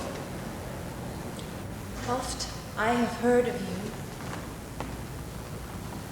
my Lord Baroon, before I saw you, and the world's large tongue proclaims you a man replete with mocks, full of comparisons and wounding clouts which you on all the states will execute that lie within the mercy of your wit. To weed this wormwood from your fruitful brain, and therewithal to win me, if you please, without the which I am not to be won. You shall this 12-month term from day to day visit the speechless sick, and still converse with roaming wretches. And your task shall be, with all the fierce endeavor of your wit, to enforce the pained impotent to smile. To move wild laughter in the throat of death. It is impossible, it cannot be. Mirth cannot move a soul in agony. Why, that's the way to choke a jibing spirit. whose influence is begot of that loose grace, which shallow, laughing hearers give to fools. A just prosperity lies in the ear of him that hears it, never in the tongue of him that makes it. Then, if sickly ears, deft with the clamor of their own dear groans, will hear your idle scorns, continue then, and I'll have you, and that fault withal. But if they will not, throw away that spirit, and I'll find you empty of that fault, right joyful of your reformation. 12 months. Well, befall what will befall, I'll just a 12-month in a hospital. I sweet my lord. So I take my leave. No, madam, we will bring you on your way. Our wooing does not end like an old play. Jack hath not Jill. These ladies' courtesy might well have made our sport a comedy. Come, sir. It wants a 12-month and a day, and then 'twill end. That's too long for a play. Sweet Majesty, vouchsafe me. Is not this Hector? The royal knight of Troy. I will kiss thy royal finger and take leave. I am a votary. I vow to Jaconetta to hold the plough for her sweet love 3 years. But most esteemed greatness, we hear the dialogue the two learned men have compiled in praise of the owl and the cuckoo. It should have come in the end of our show. Call them forth quickly. We will do so. Hola! Approach!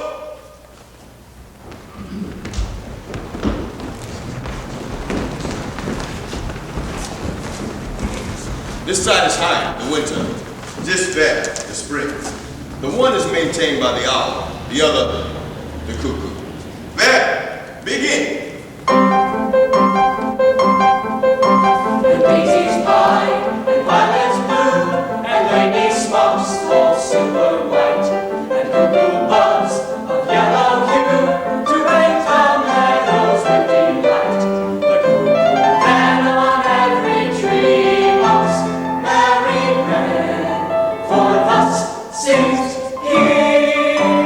Cuckoo, cuckoo, cuckoo, cuckoo, no word of fear, unpleasing to a merry ear.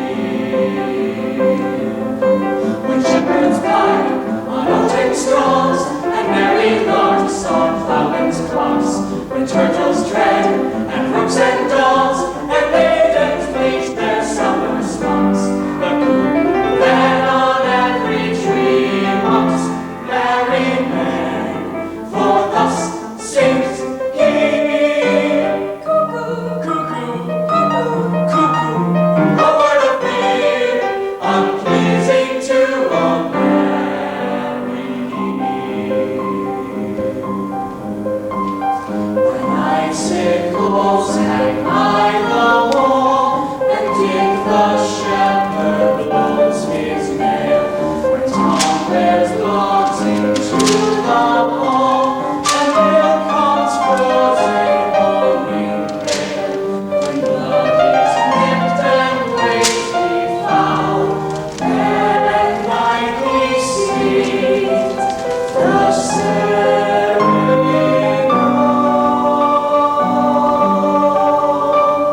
To wit, to woo, to wit, to woo, to wit, to woo. A merry note, while brave St. John doth heal upon. The words of Mercury are harsh after the songs of Apollo. You, that way. We,